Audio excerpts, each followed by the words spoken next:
snack tray. It's huge. Look at that game, $47. Talking about parking, a ticket, a hot dog, and a beer. The most expensive team to watch? The Yanks? That's who I would have thought. Boston Red Sox. The cheapest, LA Angels, which I never would have got. I wouldn't even have that in that team in my top 20 is the cheapest ticket. They talk, I don't know if you've heard of the talk, but there's fodder wasping about every once in a while as to maybe trying to get a Major League Baseball team in Portland. Well, they've been talking about that for eons. It's never going to happen. There's no way. No. There's no way. I mean, you don't have the population base here to support something like that. You just don't. I mean, in Seattle, you barely have it. But here in Portland, I don't see it. No way. Would it be, great to maybe have, a facility where they could come down and, play an exhibition game? Yeah. But I mean, that's an awfully long season to think, try to get folks coming out, especially, the day games. Yikes. Yeah, I don't think you could reasonably expect that you're going to put that many keisters in seats in the Portland area. But that's, the thing is, like I said, they've been talking about trying to put a Major League Baseball team in Portland for, 30 years now? At least, at this point. So, don't expect it to happen. Well, speaking of games, the big political game yesterday was in Wisconsin. Of course, Ted Cruz winning, beating Donald Trump. And on the Democratic side, it was Bernie Sanders beating Hillary Clinton. To talk about it this morning, political strategist, president of Solidarity Strategies, it is Chuck Rocha joining us on the Wake Up Call. Chuck, thanks for being with us. We appreciate it. Good morning. So as we were playing some of the audio clips earlier this morning from the two campaigns, Cruz and Sanders, it became very obvious that the word was momentum. My question here is, who actually walks out of Wisconsin with the most momentum, and do either of them, Cruz or Sanders, have some sort of momentum that's going to propel them to the top of their ticket? So let's be clear that they both have momentum in their own parties and the most momentum at the present moment. Elections are snapshots in times of the way people are feeling at that moment. The real question will be is, can they ride the momentum through 2 weeks until we get to April 19th, which go to very good states for Donald Trump and for Hillary Clinton on the 19th in New York, and then set up for New Jersey, Pennsylvania, Connecticut, and all of those types of states. But there's no doubt they have the momentum, but can they capitalize on it? Ted Cruz kind of concreted last night that this Republican convention in Ohio is going to be a barn burner, because I don't think any of the candidates will have the delegates needed walking into the convention to secure it. So there'll be several ballots. Donald Trump would have to win like 56% of the remaining states, by that much, to secure the 1237 magic number, and I just don't think that that's going to happen. All right. So really, the way I'm hearing this and reading between the lines, the person with the momentum, actually, once we get to the convention, if you accept conventional wisdom, is Kasich. To a certain degree. The other part of the momentum that we haven't talked about is what is really all the politicians normally care about in a normal election, which just has been nothing normal about this election, is it also means fundraising booms. But in a year where you have Donald Trump pretty much giving his own money and not having to worry about fundraising, you have Bernie Sanders raising millions of dollars, $27 at a time. It's kind of made you throw out that old handbook of just trying to win a state so you could get more money to just make it further to the next state. So I think they're rewriting the way the playbook is even played. How concerned do you think that Hillary Clinton is about Bernie Sanders, and what and what Bernie Sanders represents, not necessarily in terms of his own political beliefs, but what he represents in terms of the Democrats that are going to vote or not vote? Well, I don't think you need me to tell you that. I think you can see it in last week in all the press clippings, and you can see a frustration. Hillary Clinton, much like Donald Trump, is not used to being told no very often, and she was told no last night in Wisconsin. And I think the whole Bernie operation is getting under her skin a little bit, and you can see that with like the rope line where she had the exchange with the young woman about Bernie lying about her record, about them going back and forth about a New York debate. I mean, she has had every opportunity to put this thing away. She's got the best consultant. She has the best team.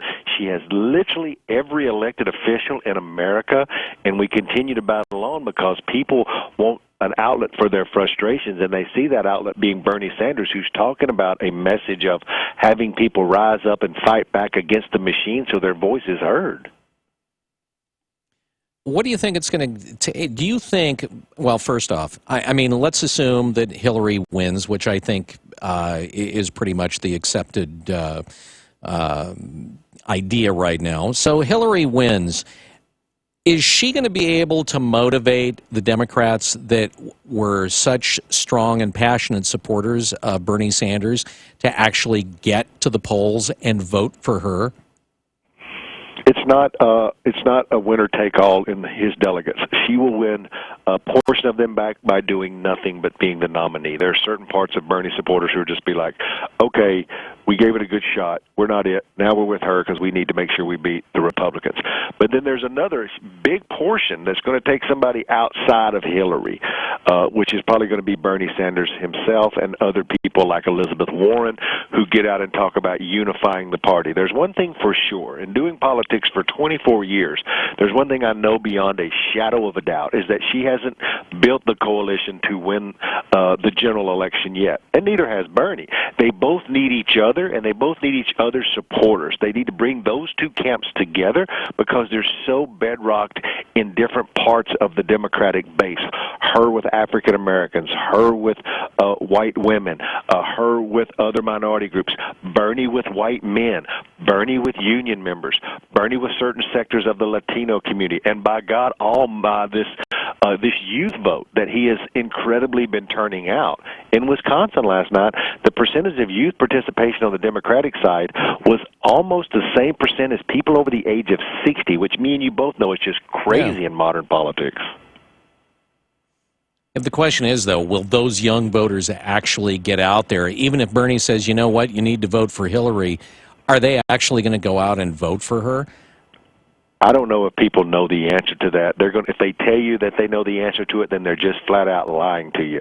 I see polls every single day, and there's a portion of those young people who are like, "Oh my God, if it's Donald Trump, I don't care if it's Hillary." This is a Bernie supporter speaking. I'll be with her. But then there's certain people that are like, "No, I would never ever vote for her." That's why there needs to be huge investments into those communities to make them understand the consequences of a Supreme Court nominee that may be named that will influence our public policy for the rest of our lives. And other big part of critical of policy that could move those people to actually show up, because that's what's going to have to happen, or either side is going to be left out in the cold. Cruz. Let's end with Ted Cruz. You've already said that, and I think it's pretty much, again, most folks realize this because he's from New York, that Trump likely takes New York. But Pennsylvania and some of the other larger states, what's Cruz's chances, say, in Pennsylvania? I think that Cruz has to align himself in Pennsylvania and places there, much like he did with Scott Walker in Wisconsin, and get some of the establishment, regular type Republicans, establishment Republicans, if you will, who go out and talk to blue-collar workers in Pittsburgh and Philadelphia who, by all rights, if they're Republican blue-collar guys in Bethlehem, Pennsylvania, or in Butler, Pennsylvania, they're going to kind of line up with the mantra of what Donald Trump has been talking about. You know, when he gets up on the stump and talks about, let's quit outsourcing our jobs to China, man, that is like a dog whistle for a worker like me who used to work in a factory where that factory now sits in China. Like, people, they gravitate to that. And if he has better weeks and straighten up some of his media fluffs or, you know, whatever you would call it, his missteps, he's going to do fine there. And I think it sets up well for Donald Trump. All right. Chuck, thanks for being with us on the Wake Up Call. We appreciate it. Thank you. All right. Chuck Rocha, he's a political strategist, president of Solidarity Strategies. It's 638 KPNW. The Bloomberg Market Report, sponsored by Pacific Continental Bank, serving your business and community in Eugene for over 40 years. This is a Bloomberg Market Minute. Stock index futures are little change to higher as oil moves upward this morning. Right now, oil is ahead about 2% at $36.64 a barrel, pairing some of its earlier gains.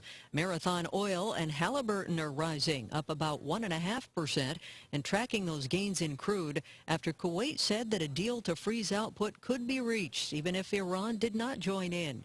And Pfizer is up about 1.5% after agreeing to end its $160 billion merger with Allergan. This follows new U.S. tax proposals aimed at curbing corporate inversions. Among other stocks moving on corporate news is Constellation Brands, rising about 3.5% after the alcoholic beverage company's quarterly results exceeded expectations. Constellation Brands raised its dividend and said it's evaluating plans for an initial public offering for part of its Canadian wine business. Gina Cervetti, Bloomberg Radio. I'm Jeremy. And I'm Chris with Home Comfort. When we say the one to call, The one means no matter what the problem. from security lighting, generator systems, panel changeouts, service upgrades, with technicians available 24/7. Or HVAC, from routine cleanings to breakdowns. Home Comfort's an independent American Standard heating and air conditioning dealer. So our highly skilled technicians will ready your house for any season. Make one call to 541-345-2838. Home Comfort, the one to call. Are you dying to get away from it all? Well, stop by Three Rivers Casino Resort because we can make your getaway dreams a reality. Now through April 16th, you can earn entries to win a dream vacation in our Choose Your Cruise giveaway. Cruise winners will be drawn every hour from 3 p.m. to 6 p.m. on Saturday, April 16th. Visit threeriverscasino.com to find out more. Then, we hope there ain't no mountain high enough to keep you from Three Rivers Casino Resort this May as we host the Supremes and the Drifters. Join us as we relive all your favorite classics on May 21st and 22nd in Florence. Tickets are only $14.99 and $19.99. Visit threeriverscasino.com to reserve your seats now. Come make some magic moments at Three Rivers Casino Resort because things are luckier here. Ladies, mark your calendars for May 26th. Enjoy an evening of fun, fashion, and friends at the Head to Toe Women's Expo, brought to you by the Corvallis Clinic. Unwind, shop, and learn from a variety of featured boutiques, home goods shops, healthcare centers, and local businesses. Get free health tips and screenings in the Corvallis Clinic Corner. The Head to Toe Women's Expo, May 26th at the OSU Alumni Center. Sponsored by the Laura Gillot Home Team with Keller Williams Mid-Willamette, Samaritan Plastic Surgery Clinic, OSU Alumni Center, and this station. This is a heavy dose of hard-hitting wake-up call. This is the wake-up call. For one thing, thank you so much. Holloway in London and the wake-up call. Yeah, I love what you do. On News Radio 1120, KPNW. 643 News Radio 1120 KPNW. Pretty nice start to the day. Anytime that it's sunny, that's a great start to the day. Well, yesterday, one of the other stories outside of the realm of the primaries was the President Obama, calling for more funds to fight opioid addiction. And the President called for more funds and a new approach to help those addicted to heroin and prescription drugs. And to talk a little bit about that this morning, he is a clinical director at one of the Origins Recovery Centers, John Dybin, joining us on the Wake Up Call this morning. John, thanks for being with us. Thanks for having me. My first question here is, we've been hearing a lot over the course of about the last year about this, spike in addiction to heroin and prescription drugs. Why? What happened? Where did this, start? I mean, why in the last year? What has changed that now all of a sudden we have these folks that are addicted to painkillers and heroin? It's been bubbling up for over 20 years. We've been seeing, roughly sometime in the 90s, physicians began to get a lot of pressure from accrediting bodies to treat pain. I think our cultural mindset went from that World War II generation of, there's normal aches and pains in life and you live with some of that, to a mentality that says, better living through better chemistry, I shouldn't have any experience of pain. And at the same time, with that cultural mindset, you also had Big Pharma that was developing very, very, very powerful opioid medications that were really designed to treat people with intractable cancer pain and people who were dying. And physicians found out pretty quickly that they could, because they only have 5 minutes with their patients, they could simply give patients who had any complaint of any pain these opiates, and it would satisfy them and they would walk away. The problem is that these are highly addictive drugs, and in many people, about 25% of the people who really start using them will cause some level of addiction, which is a problem that's worse than any pain. So the reality is that this problem has been present for a long, long time, but we've created a whole, people are talking a lot about heroin right now because the spikes are pretty incredible. But the new heroin addicts, people who have become heroin addicts within the past 10, 15 years, 4 out of 5 of them started their drug use with prescription opioids and eventually went to heroin. So there are a lot of things in place here, but I think that we have just failed to recognize that addiction is a disease and must be addressed as such. Okay, why? Okay, you mentioned that the folks that are using the heroin got addicted to the legal pharmaceuticals, so to speak. Mm-hmm. Why move to heroin? Is it just easier for them to get their hands on? Is it cheaper than trying to get black market, say, OxyContin? Why heroin? Because it's cheaper. I mean, it is cheaper, and for most people, for many people, it's much easier to access. And since in the past several years, we've begun to realize, right now, it's more, an American is more likely to die from a drug overdose than a car accident. So we're starting to wake up and realize that it's a significant problem. So the DEA and other agencies are really kind of clamping down on physicians. And so the wide open doors of prescription opioids, though they're still pretty open, they're not as flooding as they were before. So if you were addicted to OxyContin that you were getting from your doctor, and your doctor finally says, hey, man, I'm getting heat from the DEA, so I'm not going to prescribe these to you, you're still addicted, and your brain is going to tell you must obtain the drug. Your brain does not know whether the drug you're putting in it is legally or illegally obtained. And it also doesn't really particularly care if it's heroin from the street or OxyContin from the doctor. So I think that's one of the major reasons we're seeing heroin spike up more and more, though the problem has always been there. All right. One of the things the president is suggesting is that, we need to throw more money at this problem, which is a classic political answer to everything. When there's a problem, throw money at it. What is that money? Where can that money be best used? And at this point, what is it even going to be used for? Well, let's first say that we're already throwing billions of dollars every year to incarcerate nonviolent, non-trafficking drug addicts. That is happening on an ongoing basis, and it isn't working. We're flushing that money down the toilet. The problem just gets worse and worse.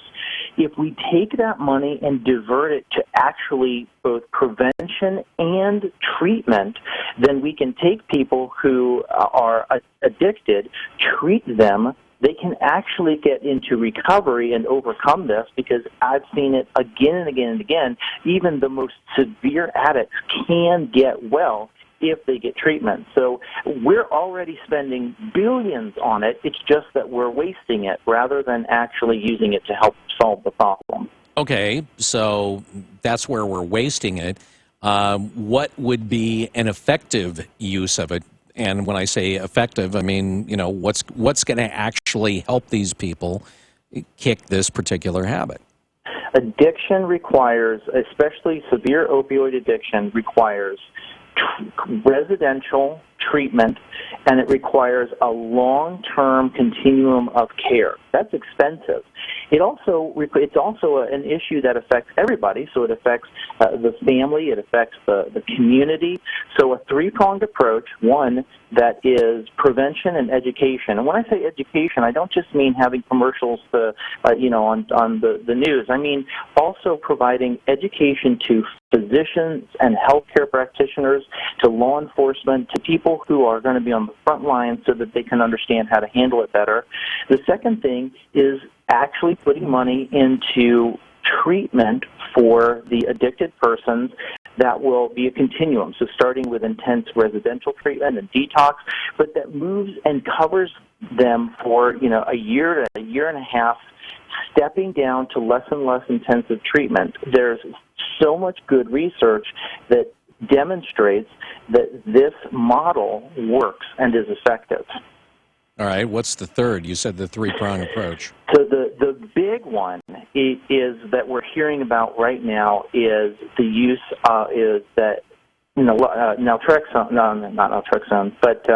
naloxone, which is a drug that can be available to emergency medical personnel as well as anybody who's likely to be in the vicinity of a person. It stops opioid overdoses.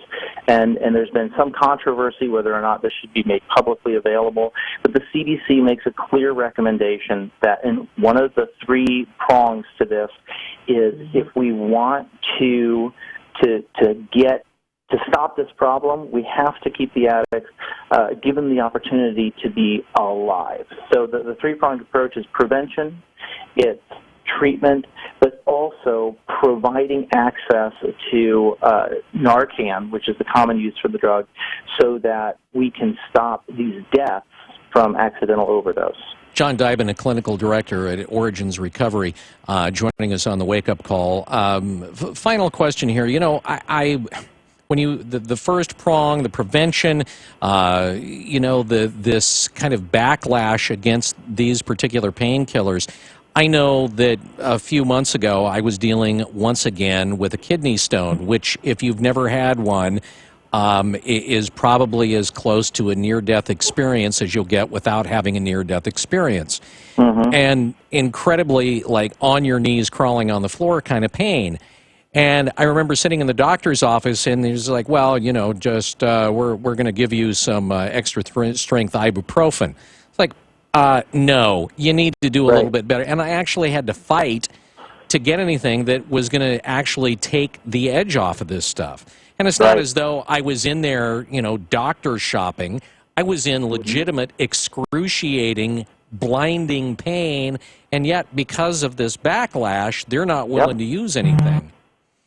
You're right on. And the problem is that these medicines these drugs were designed for very short-term emergency pain like you're describing. But what we've done is we've prescribed them long-term to people for chronic pain, and they're actually contraindicated for chronic pain. They actually make chronic pain worse if you stay on them long-term. So you're right, there's this major backlash where physicians are now going the opposite direction, and they're saying, man, I don't want to get in trouble for prescribing something at all. But it's all about understanding that we don't need to vilify any drug or anything like that. We need to recognize that there are legitimate conditions that need different types of treatment, but you can't just throw drugs at everything, and especially long-term, and not expect that addiction is going to be part of the problem. So it's pretty complicated. All right. John, thanks for joining us on the Wake Up Call this morning. Have a great rest of your day. You too. My pleasure. Thanks. All right. John Dybin, Clinical Director, Origins Recovery Center. It is 6:53 News Radio, 1120 KPNW.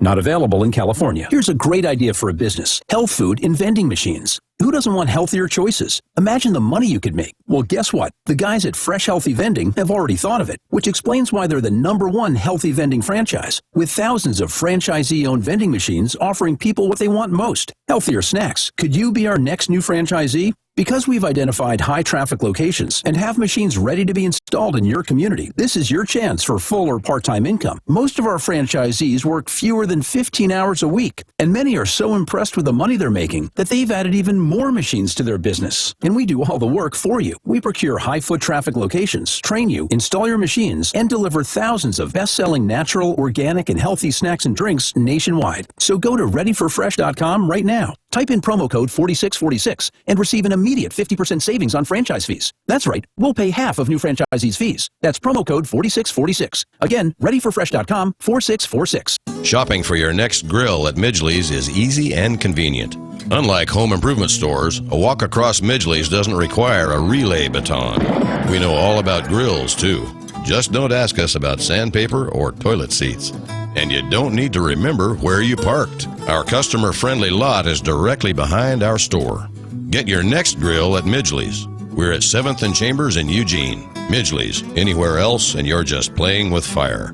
CCB 161946. Gunrunner Arms in Junction City is your concealed carry and ammo headquarters. While supplies last, Gunrunner's everyday low price on Ruger's LC9 is 10% off. The LC9 is a striker-fired 7+1 single-stack 9mm that's easy to conceal in a purse, pocket, or holster. Also this summer, save at Gunrunner Arms on reloadable brass case 223 ammo, only 37 cents a round or less all summer. That's cheaper than the big box stores. I'm Bill London, and Gunrunner Arms is my favorite gun shop at the intersection of Highway 36 and 99 in Junction City.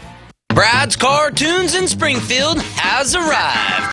The same great car, ATV, and marine audio hub in Eugene has come to Springfield. Brad's Cartoons is the place to go for speakers, head units, subs, amplifiers, DVD players, and security systems. Professional custom installs on site. Brad's Cartoons, 7th and Blair in Eugene and 38th and Main in Springfield.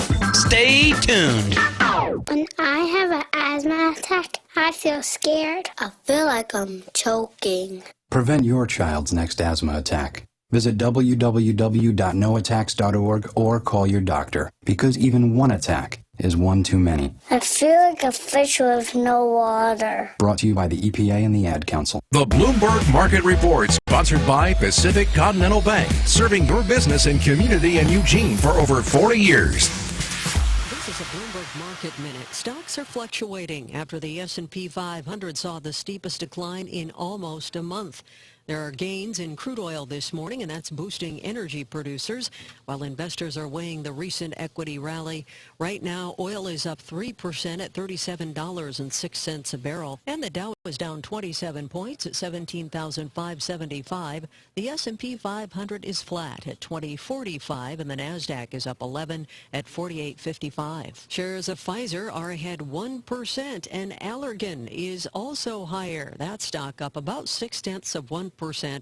The two companies mutually agreed to walk away from their $160 billion merger, with the U.S. cracking down on corporate inversions. Elsewhere, the Fed releases minutes from its last meeting today, and Cleveland Fed President Loretta Mester is scheduled to speak about the economic outlook this afternoon. Gina Cervetti, Bloomberg Radio. In Milwaukee, Hillary Clinton tried to score points against Bernie Sanders by drawing a contrast to herself. To remind voters that Bernie spent most of his career as an independent, she said, "I am a proud Democrat. I support Democrats up and down the ticket. I always have and I always will."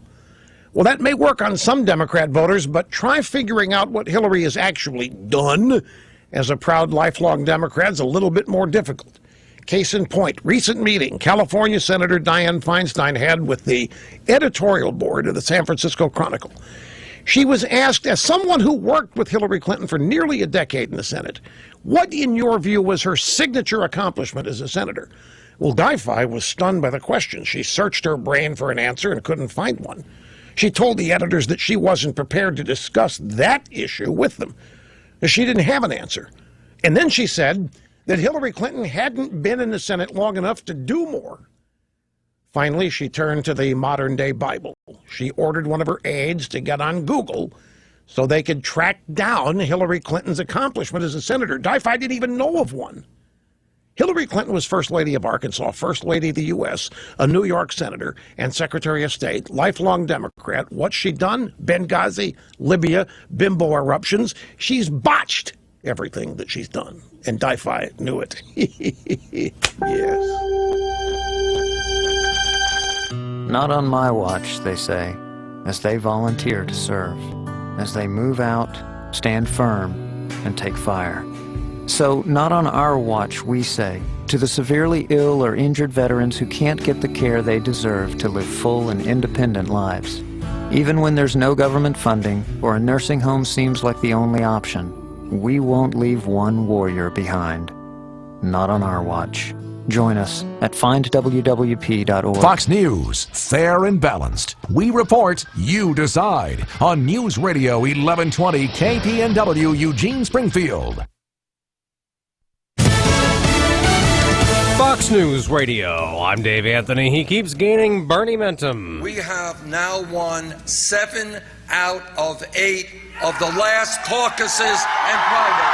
Bernie Sanders and Ted Cruz score big wins in Wisconsin. We are winning because we're uniting the Republican Party. Fox's Jeff Manasso is live in Milwaukee. Dave, Republican Ted Cruz and Democrat Bernie Sanders scoring big wins here in what became the crucial primary state of Wisconsin. At the Cruz Victory Party last night here in Milwaukee, his supporters told us he is direct, he's right on, and he actually believes what he says. He's the best person. He's got the conservative values, and Donald Trump does not. He will not engage in identity politics, and that goes to his character. And Cruz's victory makes it much more likely that it'll come down or could come down to a contested convention this summer. Donald Trump released a statement blaming anti-Trump super PACs and the so-called GOP establishment, while Hillary Clinton sent a tweet congratulating Sanders, whose victory here was fueled by the strong support of younger voters. Dave? Jeff, voters in Ferguson, Missouri made it tougher for the city to afford making the changes agreed to in a Justice Department settlement after a black teenager's police shooting. They approved a sales tax increase, but said no to a real estate tax hike. Under the settlement, reached after a Justice Department investigation uncovered racial bias. The city is supposed to provide diversity training for police and body cameras for all officers. Fox's Rachel Sutherland. The forecast isn't good for crews fighting out of control wildfires in Oklahoma and Kansas. 40 to 45 mile an hour wind gusts, and unfortunately, there's no appreciable rain expected. There may be some showers with the front, but they won't be the kind that will be capable of quenching fires. Steve Graffiti at the National Weather Service. A child porn bust in New Jersey has rounded up 16 people facing charges. One is a teacher, another is a school bus driver, accused of sharing the videos online. Some depict kids being raped. Fox News Radio, fair and balanced. Brad's Cartoons in Springfield has arrived.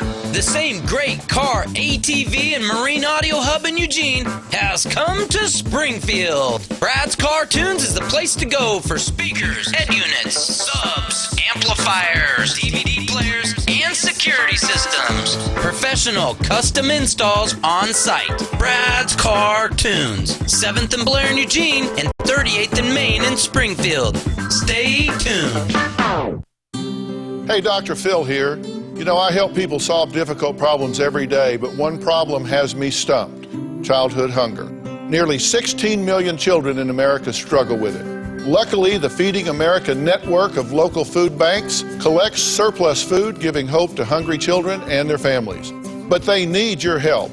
Join me in supporting Feeding America and your local food bank at feedingamerica.org. Brought to you by Feeding America and the Ad Council.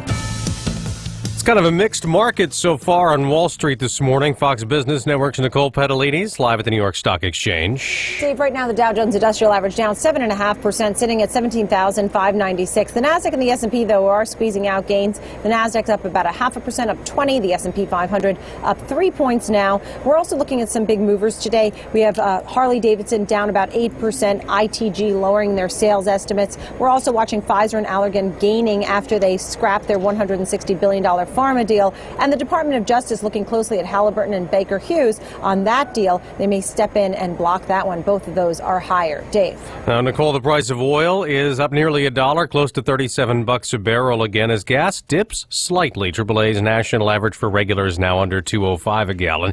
There's speculation surrounding Janet Jackson and if the pop star is pregnant. Janet Jackson delaying her Unbreakable tour. The 49-year-old singer announcing in a clip on her Twitter account Wednesday. We're in the second leg of the tour, and there actually has been a sudden change. I thought it was important that you be the first to know. My husband and I are planning our family.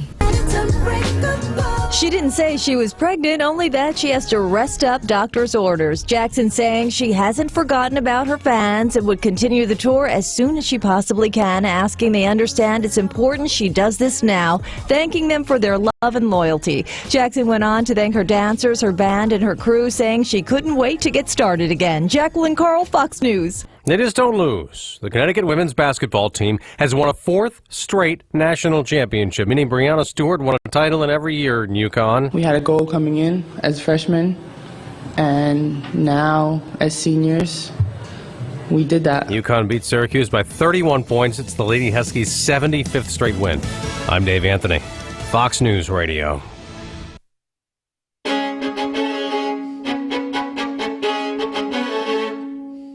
News Radio 1120 KPNW. Welcome in. 7:05 Wednesday, April 6th of 2016. Coming ever so close to that tax deadline. Oof. I want to think about that. Think about a positive day. We got 76 degrees. The expected high, an abundance. I like that wording of sunshine. Next couple of days going to be pretty decent. Even warmer tomorrow. So if you like the warm stuff tomorrow, just be ready and say if you don't like it, at least we warned you. Have some indoor activities planned for tomorrow. And back just in time for the weekend, more mild temperatures, back closer to bearable. 43 degrees currently at 1120 KPNW. Roadways seem to be working well. You see anything that flies in the face of that comment? Let us know. 541-45 KPNW or statewide, nationwide. 888 KPNW 888. If you're listening in Ohio or Wisconsin and you get a traffic check, get it to us. Lise Wheel, Fox News legal analyst, coming up in a couple of minutes. Also, the former, somebody with some pretty important and interesting credentials coming in the 740. Yeah, you're talking about Stephen Yates, former deputy of national security at the White House.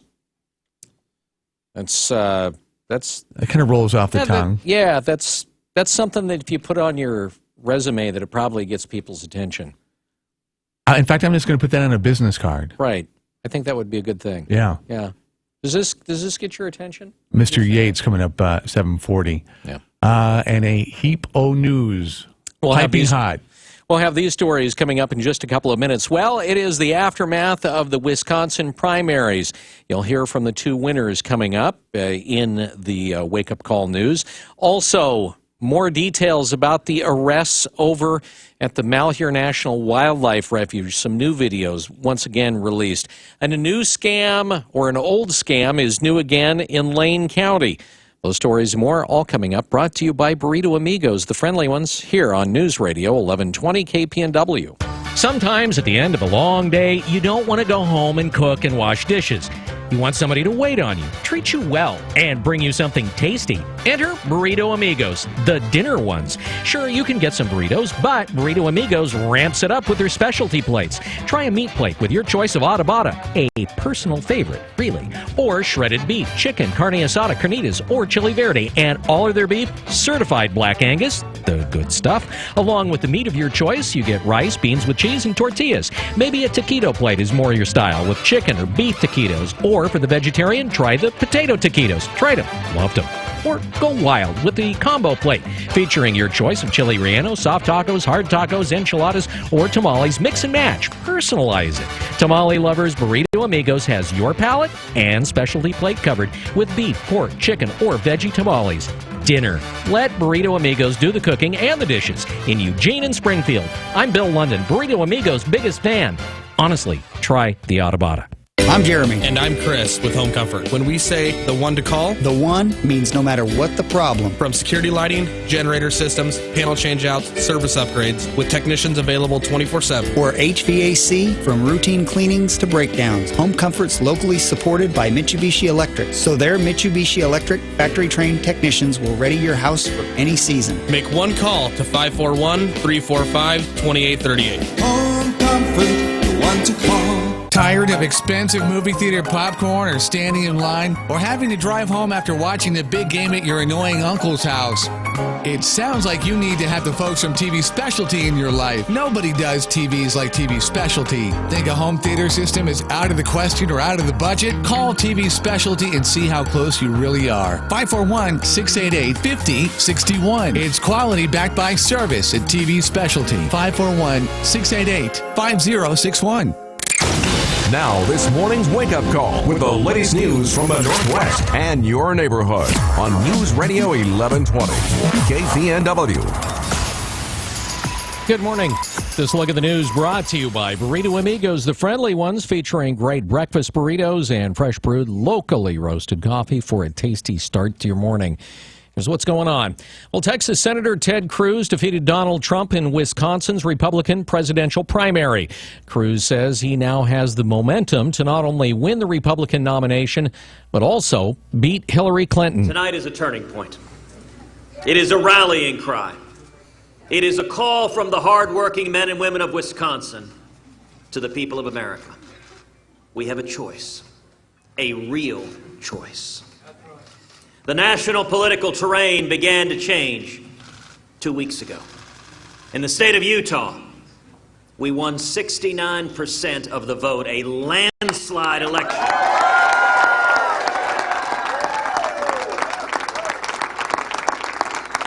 Winning every single delegate in the state. Then, just 3 days ago in Colorado, 2 congressional districts voted. Once again, they elected 6 delegates, and of those 6 delegates, we won all 6.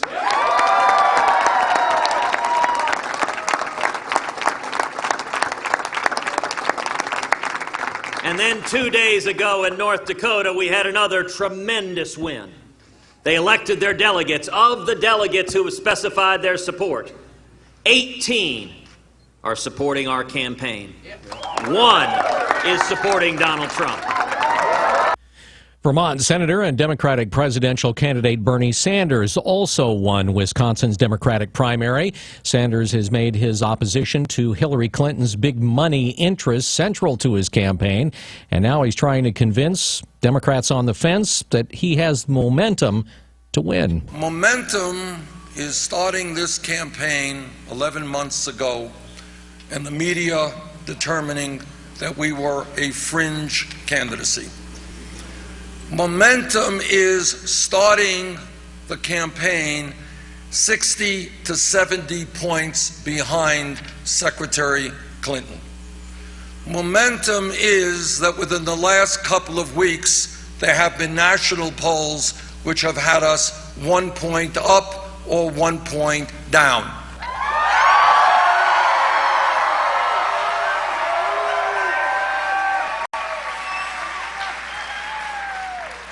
Momentum is that when you look at national polls or you look at statewide polls, we are defeating Donald Trump by very significant numbers. Hillary Clinton's supporters say that Sanders' win is meaningless as they continue to campaign in delegate-heavy states like New York and Pennsylvania. A little closer to home, the Lane County Sheriff's Office is investigating new cases of an old scam that is rolling back through the area. A number of people are reporting they've received calls from the Sheriff's Office claiming that there are warrants out for their arrest for missing court, and they need to pay to clear an arrest warrant. The Sheriff's Office, once again, wants people to know these are scam calls, and they'll never call you and ask you to purchase pay cards to pay for fees. Also, the Sheriff's Office won't call you regarding a warrant. In general, the Lane County Sheriff's Office says you can generally tell when a caller is a con artist if they ask for payment through wire transfer, cash cards such as Green Dot cards, or other non-trackable methods. Legitimate government agencies will not ask you to provide payment using those kind of methods. Oregon State University officials say they're taking steps to contain a possible norovirus outbreak after up to 60 students fell ill with symptoms.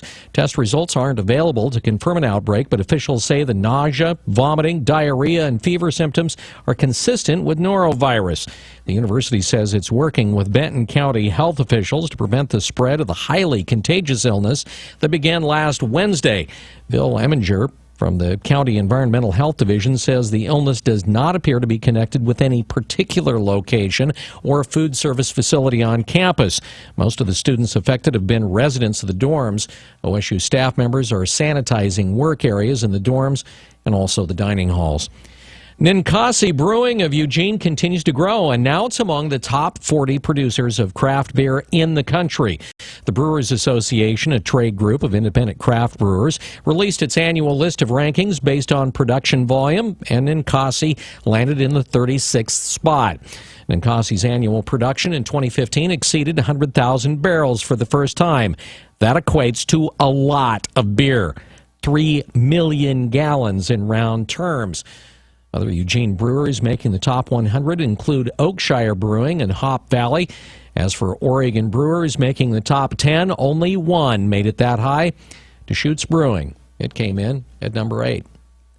New video reveals more about the traffic stop of militia members that happened after the shooting of Lavoy Finicum in Northeast Oregon in January. Brad Ford reports. You want to shoot me? You shoot me. The video is from Ryan Bundy's phone. He's the brother of Ammon Bundy and was in the truck driven by Lavoy Finicum. He started recording moments after Finicum was shot and killed by police. They're shooting at us. They got lasers still on us. Lavoy got out. I think they've killed Lavoy. Officers fired less lethal and gas rounds at their pickup. Shooting more gas rounds. The gas is getting pretty thick in here. The gas eventually forced them out of the truck and they were taken into custody. They're awaiting trial on charges that include conspiracy to impede federal officers. Please don't shoot me. Brad Ford, KPNW. Oregon officials say candies, cookies, and beverages infused with the active ingredients in marijuana won't be available for recreational consumers for about another month or two. It became legal last week for recreational buyers age 21 or older to purchase low-dose edibles at medical marijuana dispensaries. But first, the state has to create rules for the sales at recreational facilities, including defining a low dose. The Oregon Health Authority's already started drafting the regulations, including packaging that doesn't make edibles look attractive to kids or infusing existing products like gummy bears with THC.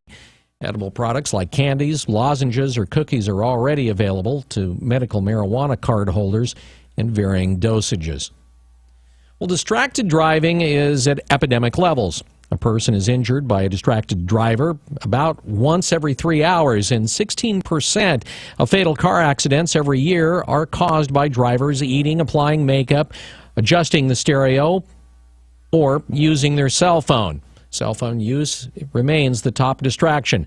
74% of those responding to a recent AAA survey admitted talking on cell phones, and 42% read texts or emails while in traffic. All those things are distraction to the one job that we should be doing when we're driving, and that's drive. Dave Thompson with the Oregon Department of Transportation says April is Distracted Driving Awareness Month, and ODOT is partnering with AAA, the Oregon State Police, and other agencies to focus the attention on the problem.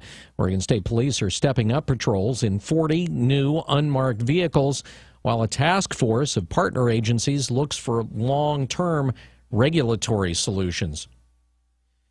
More than a dozen motorists are suing the state and a contractor because of crashes at a suburban Portland highway ramp. The lawsuit seeks over $2 million from the Oregon Department of Transportation and a Nebraska-based contractor. It alleges negligent design and construction of the ramp that connects I-5 to Oregon 217 and Tigard. Dozens of serious crashes occurred on the ramp between 2008 and 2014. The lawsuit alleges a metal joint embedded in the ramp had come out of alignment, creating an uneven surface that was dangerous to passing vehicles. Transportation Department spokesman Don Hamilton wouldn't discuss specifics of the lawsuit, but said crews refinished the road in 2014 to increase traction and that there have been few problems since. Oregon Governor Kate Brown is critical of Mississippi's new religious freedom law. Brad Ford has more. Businesses in Mississippi can now legally deny service to same-sex couples. Governor Phil Bryant signed the controversial Religious Freedom Bill, saying that it protects religious beliefs from discriminatory action. Oregon Governor Kate Brown issued a statement saying it promotes hate and exclusion. She says that it creates a chilling effect that will impact every aspect of a person's life, including how they receive health care, housing, rent, employment, and education. She's asking Oregonians to voice their concerns and make a point to stand up to hate. Brad Ford, KPNW. The Lake Oswego High School softball team has filed a Title IX lawsuit against the district, claiming multiple discrepancies between the school's baseball team and the softball team when it comes to opportunities, benefits, and treatment. The suit points out the baseball team has better training facilities, game day experiences like concessions, a PA system, and a flag for the national anthem. Baseball plays at an on-campus artificial surface stadium, while softball plays on a dirt field at the junior high school. The suit alleges softball isn't allowed to practice on the baseball field or the football field's artificial surface during inclement weather. It also says it secured funding from a large donation, but it was scrapped in early February. The school district said the hitting facility would not be constructed unless or until the Lake Oswego High School softball team wins a state championship. The players say the donation was then used for another sport. The baseball team has a trainer during all games, and the softball team says they weren't even provided a first aid kit. Despite increasing for the past month, Oregon's retail gas prices are the cheapest they've been to start the month of April since 2009, according to Oregon AAA. For the week, the national average for regular unleaded adds a penny to $2.05 a gallon. The Oregon average also gains a penny to $2.18, which is 54 cents less than a year ago, and it's the second largest yearly drop in the nation. Pump prices are expected to climb leading into the summer driving season, but AAA believes consumers will likely enjoy lower prices compared to recent years due to the overall abundance of supply and the lower price for crude oil. Retired soccer star Abby Wambach tried cocaine and marijuana while she was a member of the U.S. women's national soccer team. Brad Ford has more on what court documents from her DUI arrest reveal. Abby Wambach was supposed to be in court Tuesday to face charges for driving under the influence. She was stopped in Portland for running a red light over the weekend and arrested. She was not in court and represented by her attorney. Wambach had a speaking engagement Tuesday night in Kentucky. Oregon Live reports that court documents show she tried cocaine and marijuana a decade ago when she was a member of the U.S. women's national soccer team. Wambach retired from professional soccer last October. Brad Ford, KPNW. And a woman involved in a tax scheme in which she and three others filed false income tax returns to rack up more than $1 million in fraudulent funds has been sentenced to more than 3 years in prison. Tadanisha White was sentenced in federal court in Portland and ordered to pay nearly $627,000 in restitution to the IRS. She'd pleaded guilty to several charges, including conspiracy to file false claims and theft of government funds. White admitted working with her accomplices to file nearly 230 false income tax returns and claim more than $1 million in the scheme. White's attorney had argued for a shorter sentence of 2 years, saying his client needs to get treatment for a pill addiction. This Look at the News has been brought to you by Burrito Amigos, the friendly ones. You're up to date from KPNW. Wake Up Call Sports on News Radio 1120 KPNW. Kind of hard to follow the men's championship game in March Madness, but the women had their title game, and as expected, the UConn Huskies take their fourth consecutive championship easily and decisively, winning 82-51 over Syracuse. Four-time most outstanding player Breanna Stewart won her fourth straight title and helped her coach Gino Auriemma win his 11th, and in so doing propelled him past UCLA great John Wooden for the most Division I titles. Stewart talks about their game plan going into the game. You know, we talked about it yesterday. We wanted to all come out and just have great games and finish things off the way we started. And to play with these guys is unbelievable. I think they deserve a lot more credit than they get. And the coach, Auriemma, talks about their game plan throughout the season. This year should be like a Roman campaign. You know, we should just walk into every building, and then when we're done, you know, just sum it up in 3 words, you know. And now there are no more places to conquer, so we're done. pretty incredible body of work. NBA, the Golden State Warriors season just got very interesting. Their challenge of breaking Chicago's win record now slightly in jeopardy. They lost at home to the Minnesota Timberwolves in OT 124-117. Now the pressure is on as they have to win every one of their final 4 games to reach 73. The pressure intensified when you look at who they play. 2 games with the Spurs and 2 games with the decent Grizzlies. Portland Trailblazers beat the Sacramento Kings at Sleep Train in Sacramento 115-107. Westland High School basketball recruit Jaden Grant, whose father Brian used to play for the Blazers, has changed his mind to walk on at Oregon and instead will head to Oregon State. Helping him on his visit to Corvallis, his dad, and Houston Lillard, Damian's older brother. Wake Up Call Sports, live and local, brought to you by Max Muscle, the authority in sports nutrition since 1991, across Franklin from Market of Choice in Eugene. News Time 724. KPNW weather, brought to you by Ramjack West. Do you have foundation problems? Ramjack can fix that. Get your free quote at ramjackwest.com. Good morning to you and yours. If you're headed out that door in the next few minutes or you're already out and about, we have mostly clear skies. Temps right now in the upper 30s to low 40s. Light winds out of the north at 5 to 10. It's almost perfect weather. Now this afternoon, mostly sunny skies look to dominate across the region as an extremely powerful pocket of high pressure starts to move into the Pacific Northwest. That means the temps will be going up dramatically this afternoon in the upper 70s to a few low 80s out there. Winds will kick up out of the northeast at 5 to 15 with a few gusts up to 25 this afternoon, but no problem with showers. Mostly clear skies will continue to dominate. It will actually get even hotter on Thursday with highs going into the mid-80s, if not close to the 90-degree mark. This high pressure starts to move off Friday afternoon, but only then brings a small chance of showers in this weekend with partly cloudy skies. I'm Chief Meteorologist Chris Nation in the NBC 16 Weather Center, hoping you have a great and warm afternoon. Ramjack leads the way in foundation repair. Protect your investment. Get your free in-home evaluation at ramjackwest.com. Check out our exceptional online reviews, then choose Ramjack. CCB 146906. Hi, everybody. This is Don Essig with today's Motivational Minute, sponsored by Eugene's #1 electrical contractor, Builders Electric. Are you a person really interested in others? Do you listen closely to their comments, hopes, dreams, and wishes for life? Well, Voltaire, the famous philosopher, once said, "Judge others not by their answers, but by their questions." Those who are sincerely interested in others fill their conversations with lots of questions. And by asking those questions, we also get the opportunity to find out information that may help us be in a better position to help those other people. Listen today to the questions you ask. Someone's probably judging you by them. This is Don Essig with today's Motivational Minute. I'll be back tomorrow. Until then, have a positive day. This Motivational Minute was brought to you by Builders Electric, providing honest, reliable, and positive contracting throughout the Willamette Valley since 1960. That's Builders Electric, CCB number 4296. When it comes to windows, doors, and installation, Discount Windows has you covered. Discount Windows has thousands of premium overstock windows on site and the lowest prices on stock windows, like Ply Gem vinyl windows and patio doors. Discount Windows ensures a quick turnaround on custom orders, too.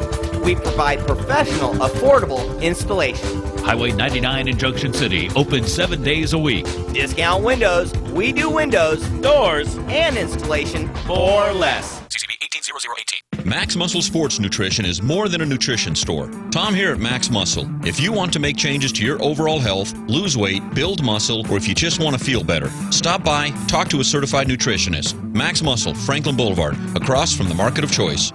Good news, sleep apnea sufferers. You're finally free to sleep comfortably anywhere you travel, even while flying, thanks to Transcend, the world's first portable mini CPAP device. And here's even better news. Right now, you can try Transcend absolutely risk-free for a full 10 days. Just call minicpap.com, 1-800-700-7670. Our smallest and most advanced portable design ever, Transcend Mini CPAP is as small as a soda can and weighs less than a pound, giving you the freedom to sleep in total comfort anywhere. For even more freedom, you can add a battery that's as tiny as a deck of cards. Transcend is so small and so light, you can fit it in your briefcase or purse to use anywhere you go. It's FAA compliant too, so you can even sleep comfortably while flying. So free yourself from your big, bulky CPAP device and start enjoying the freedom to sleep anytime, anywhere you go. Call minicpap.com now for your 10-day in-home trial. 1-800-700-7670. That's 1-800-700-7670.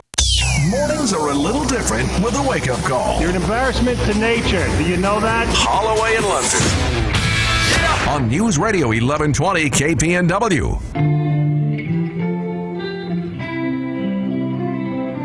News Radio 1120 KPNW.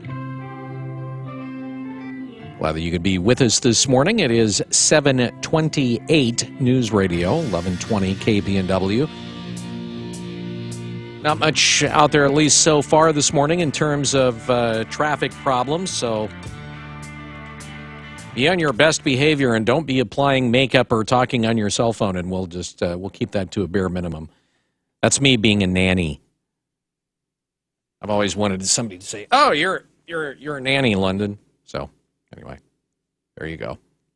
So right now, what we're trying to do is we're trying to get a hold of Lise Wheel, who is supposed to be joining us on the wake-up call like about 2 minutes ago. And as we sit here and wait, Rob has that look of what's going on his face this morning. By the way, we were talking a little bit earlier in the previous hour about whether Bernie Sanders supporters come fall if Hillary is the nominee, which I think is the presumption when you consider that everything is skewed in her favor, including the superdelegates and everything else. I mean, the establishment there of the Democrats do not want her to lose. But this is kind of interesting. Comes from Paul and Letha this morning, and he says, this from a Democrat: the only problem with Clinton is she's a greedy, lying crook. Oh, okay. We'll take that for what it's worth there. Actually, I think that Paul, we got an email from him earlier. I think Paul is running for the Senate, if I'm not mistaken. I'm going to have to go back through the emails and take a look at that. I thought that maybe I saw something in there a little bit earlier. If he's listening right now, I'm sure that he's probably going to give us a quick email. Also, thanks to Kathy this morning for sending a really great picture of the valley with the sun up. A beautiful start to the day. So, can you give me her view? Yeah, is that amazing? Wow. So, what's the update here on Lise? We're trying to locate. Oh, is Lise out drinking? Is that the deal? Oh. Apparently, we now have her. All right, Lise Wheel. Better late than never. It's Lise Wheel on the wake-up call. Hi, Lise. Hey, good morning. Where were you? We were worried. What? I said, where were you? We were worried. Oh, you were worried? I guess I didn't get connected to you guys. Oh, okay. All right. So I'm just here. How's the book doing? Book is doing great, but it's cold here in New York. Oh my gosh, I'm drinking my tea. It's freezing. Yeah? Is it sunny there? It's sunny, but very, very cold. All right. Well, here it's sunny and warm. So oh my goodness. Okay, so let's just get into it this morning. The U.S. women's soccer team has filed a wage discrimination action against the U.S. soccer. They've been drawing more people. They've been making more money in revenues, and yet they are paid considerably less, about a quarter of what the U.S. men's team was. Is this what you would call a slam dunk case? Well, you never say slam dunk when you talk about the law, but imagine this. You're going on the plane, right? You're going to go to a game, right? And you get all your, balls in the backpack. You get all the stuff you have to carry and all this stuff. And you get on the plane, and the guys go left. And they get their champagne, cocktails, whatever. The gals go right. Snivelly-nosed kids, all that stuff. You're thinking, wait a second. Why am I in coach and the guys are in first class? Right there. Bam. What? That's not right. Equal pay for equal work. Bam, right there. But actually, it's unequal pay for even, you would call it more lucrative work. I mean, they made more money. So, I go back to the original question. As this makes its way through the courts, is this what would be, okay, you said didn't want to say a slam dunk. Is this going to be, or would it normally, under normal circumstances, be a fairly easy case to win with good representation? With good rep, with good rep. I would just say, look, there's a contract, though. You can go back to the contract, because the lawyer's going to say, well, but they signed the contract for this amount of money. And the women are going to have to say, well, yeah, we did, so that is going to go back to the contract. So I would say, go back to the contract and say, yeah, we did sign the contract, and yes, we did sign that contract for that amount of money, but equal pay for equal work. Okay. Go back to that. Just make that said and done.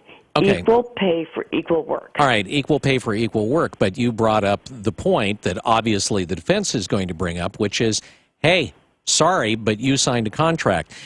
Right. Does the law equal pay for equal work actually override you signed a contract, this is what you agreed to?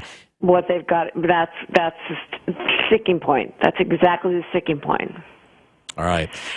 Customers are alleging that Hyundai and Kia selling defective vehicles. Again, this has to do with paint peeling off the vehicles. And there's 7 customers making a class action. Well, okay, but Lise, and I'm not saying that the case is good or bad. I mean, every class action lawsuit has to start with a couple of people. Okay, And I'm go ahead. Okay. I am not the best person to talk about this because I am driving a 2002 Jeep with 100,000 miles on it. So I am really not the best person to bring this suit to. And my little old Jeep is probably got many, many worse things than a little bit of paint chipping on it. Paint chipping, really? I mean, just buy a can of paint. So, look, what they should do is they should fix the paint. I get it. They're talking about paint chipping. That's kind of bad. So, fix the paint. But really, a class action lawsuit because your paint is chipping? Well, okay. So I'm going to just kind of take this on a different level. Okay, take it another way. We had for a while a Chrysler. And there was a period when Chrysler was making vehicles where the same thing happened. When you're talking about paint chipping, we're talking about bubbles of paint coming off that were the size of dinner plates. Get that fixed then. That's not that big a deal. Get it fixed. You're not talking about mechanical, wear and tear on the car itself. Get the paint fixed. 7 people are complaining about that. Oh, get it fixed. All right. I'm being legally mean right now, but I'm saying. Are you in a bad mood today, Lisa? Is that the deal? No, I'm not. Well, it's Are you in a bad mood here? I've got my tea. I'm freezing up here in New York. But I'm saying, really, come on, get it fixed. Lise Wheel on the Wake Up Call. Lise, have a great rest of your day. From Yakima. Yeah, all right. Get it fixed. In my little tiny Jeep, it's freezing here. Okay, you have a small Jeep and it is freezing, and you're drinking tea. Get it fixed. Buy a can of paint. Get it fixed. All right. Lise, thanks for being with us. Take care. All right, take care. Bye-bye. Bye. It is 7:37 News Radio, 1120 KPNW.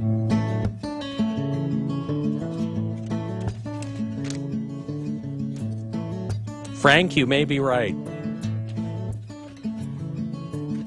All right.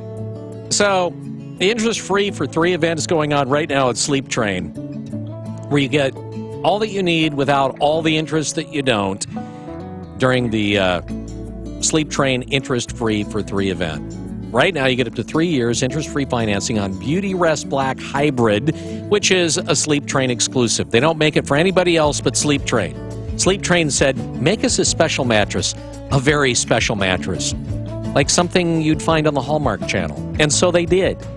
Anyway, you get the 3 years interest-free financing on the Beauty Rest Black Hybrid or the Tempur-Pedic, even the all-new Breeze models. And you get no money down on approved credit with up to 36 equal monthly payments required, which is pretty good. For a limited time, you can even get $200 on Beauty Rest and Posture-Pedics, which is pretty nice as well. So, head on into Sleep Train. You can get same-day delivery setup and removal of your old set when you purchase by 2. And I'm just thinking you need to go in there and get a new mattress. So it's Sleep Train. They're there for you. They embrace you in the warmth of their gaze and their expertise. Wow. Listen, we've had a chance to affiliate and get to know them, and we stand by them, the people, and the inventory. You can't beat it. Interest-free for 3 going on right now in Eugene, Springfield, Corvallis, and Salem. And tell them you're like this, with the wake-up call. Your ticket to a better night's rest. Sleep Train. The Bloomberg Market Report, sponsored by Pacific Continental Bank, serving your business and community in Eugene for over 40 years. This is a Bloomberg Market Minute. Stocks are narrowly mixed in early trading after the S&P 500 saw the steepest decline in almost a month yesterday. We are seeing crude oil move higher, and that's giving energy producers a lift. Right now, crude is up 2.8% at $36.89 a barrel. The Dow is down about 15 points at 17,588. The S&P 500 is up 3, or about 0.1% at 2048. The Nasdaq is up 20 at 4864. The shares of both Pfizer and Allergan are up more than 2% this morning. The two companies mutually agreed to walk away from their $160 billion merger, with the U.S. cracking down on corporate inversions. Investors are also awaiting the earnings season for fresh evidence on the health of corporate America. Alcoa unofficially kicks off the reporting period when it releases first quarter results on Monday. Gina Cervetti, Bloomberg Radio. Pacific Continental Bank is proud to call the Eugene Springfield area home for more than 40 years. As your local banker, partner, and neighbor, we are committed to the health and sustainability of your business and our community. We know it takes more than a loan or deposit to help you succeed. It takes people who know you, your business, and your community. Who says we can't be more than a bank? Pacific Continental Bank, the right bank. Learn more at therightbank.com. Member FDIC. Hey, Mike here with some info on West Eugene. Did you know there are over 400 businesses on West 6th, 7th, and 11th? Yeah, 400. That includes lots of places to help you express yourself. Maybe you're ready for your first tattoo, or adding to your tat sleeve. Or perhaps cool nail designs are more your thing. Ooh. For you crafty types, get supplies for your scrapbooking and leatherwork. And if you'd rather sit back and relax, there's live theater. Express yourself along West 6th, 7th, and 11th in Eugene. Go West, creative people. Go West. If you need to sell your home, listen up. Lars here to tell you about a real estate agent right in Lane County that takes the stress out of selling a home. I'm talking about Jeremy Parmenter of Keller Williams Realty. Jeremy has a marketing system for selling homes on a whole different level than anyone you're going to talk to in Lane County. Jeremy works with the top real estate developer in Oregon, and week after week, Jeremy attracts hundreds of buyers, which creates demand and helps your home sell fast and for top dollar. That's why Jeremy offers a home sale guarantee. If Jeremy can't sell your home at a price and deadline you agreed to, he'll buy it. Plus, it's risk-free. If he isn't doing his job after one day, you can fire him. But don't worry, you won't, because he outsells the average agent 8-1. If I needed to sell my home and lived in Lane County, I'd call up Jeremy. Call Jeremy today at 541-255-5685. That's 541-255-5685. And start packing. Are you suffering with hearing loss? Are you sick of people constantly complaining that your TV is too loud? Are you tired of asking people to speak up? Would you like to hear more clearly, but you don't want to wear a hearing aid that makes you look old? Then you need to try Listen Clear, a life-changing breakthrough precisely designed by top audio engineers to fit your ear almost invisibly. And you can adjust Listen Clear to find the perfect way to hear everything, wherever you are and whatever you're doing. And right now you can try Listen Clear absolutely free, with free shipping. We'll even give you free batteries for life. So call now, 1-800-700-5105. Listen Clear is lightweight and completely hassle-free, and it's practically invisible. Call for your 100% free home trial with free shipping and free batteries for life. For free information, call now. 1-800-700-5105. That's 1-800-700-5105. 1-800-700-5105. KPNW weather brought to you by Ramjack West. Do you have foundation problems? Ramjack can fix that. Get your free quote at ramjackwest.com. Good morning. We're tracking an extremely powerful pocket of high pressure set to move in this afternoon that will dominate over the next 48 hours, bringing the temps up almost 20 full degrees. But if you're headed out the door in the next few minutes, we're looking at mostly clear skies. Temps right now are in the upper 30s to low 40s with light winds out of the north at 5 to 10. That same pocket of high pressure this afternoon will shoot the highs into the upper 70s to low 80s out there. We'll see mostly clear skies, and winds will pick up out of the northeast at 5 to 15 with a few gusts up to 25. But the strongest of all will be on Thursday, where the high dominates, shooting the temps into the mid-80s, if not a couple of low 90s along the valley. I'm Chief Meteorologist Chris Nation in the NBC 16 Weather Center, hoping you enjoy the fantastic and warm weather over the next few days as the high pressure will start to pull away Friday afternoon. Anything but typical. Anything but cliche. Anything but routine. The Wake Up Call on News Radio 1120. KPNW. News Radio 1120 KPNW on a beautiful Wednesday morning. Joining us on the Wake Up Call, second time he has visited the show. It is Stephen Yates, former Deputy National Security Advisor to the White House from 2001 to 2005. He joins us here from sunny climes, I'm assuming, in Idaho this morning, correct? That's right, almost Oregon. Almost Oregon. All right, yep, next door neighbor. Well, first, thanks for being with us. I guess, now, last time we talked to you, we were talking about the Brussels attacks. This morning, we're talking to you in part because you're making a little field trip to Oregon, right? I am. I've been invited by the local Republican Party to attend a Lincoln Day event and to share a few thoughts on my experience in the White House, national security, but to help relate some of those experiences and thought processes to the headlines of the day and issues that particularly touch upon Oregon, ranging from trade to cyber to whatever is on the minds of the audience. Okay, that said, it's going to be tomorrow night, and it starts, I believe, at 5:30. They're having kind of a VIP reception for you. Dinner is at 6:30. The attire is business, and that's going to be at the Valley River Inn. You can go online, just look up Lane County Republican Party and get tickets for this. As you kind of travel around the country, because you do these kind of speeches and the like in a number of different places, and as you take questions from the audience, what are one or two kind of overreaching themes that you hear from people that are asking you questions based on your past?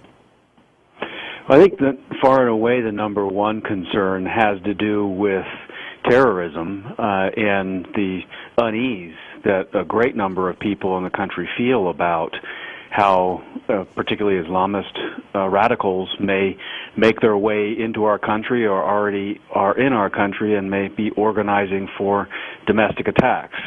There's, I think, a profound drop in confidence in the competence of the federal government to screen and protect citizens against this kind of thing. And recent events, whether it's San Bernardino or going back to the Boston bombing and things like that, have just really dropped confidence of the national security apparatus of the federal government is on the right track.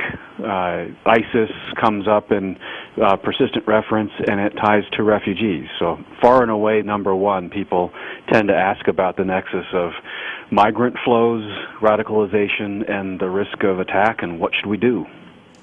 Do you ever hear, does anyone ever ask about North Korea and what kind of threat they might pose? It comes up occasionally, but it's not nearly as often as the threat of terrorism from Middle East origins. It tends to come up more when you happen to be in a geography like you are that is debated about whether it's within missile range of North Korea. So every once in a while, North Korea will test a 3-stage rocket, or they'll test a potential nuclear device, and the national networks will cover concentric circles going from Asia that go all the way to our west coast. But it comes up occasionally, but it tends to be more on Pacific geographies. It seems, and because I want to kind of focus on North Korea for just a second here, it seems to me that the method of dealing with North Korea has been sort of like the teacher in the grade school class who just sort of ignores the kid in the back of the room that's making all the noise. And it seems like that's almost the case with North Korea, where we just sort of, okay, don't pay any attention to them, look away, and they'll be quiet.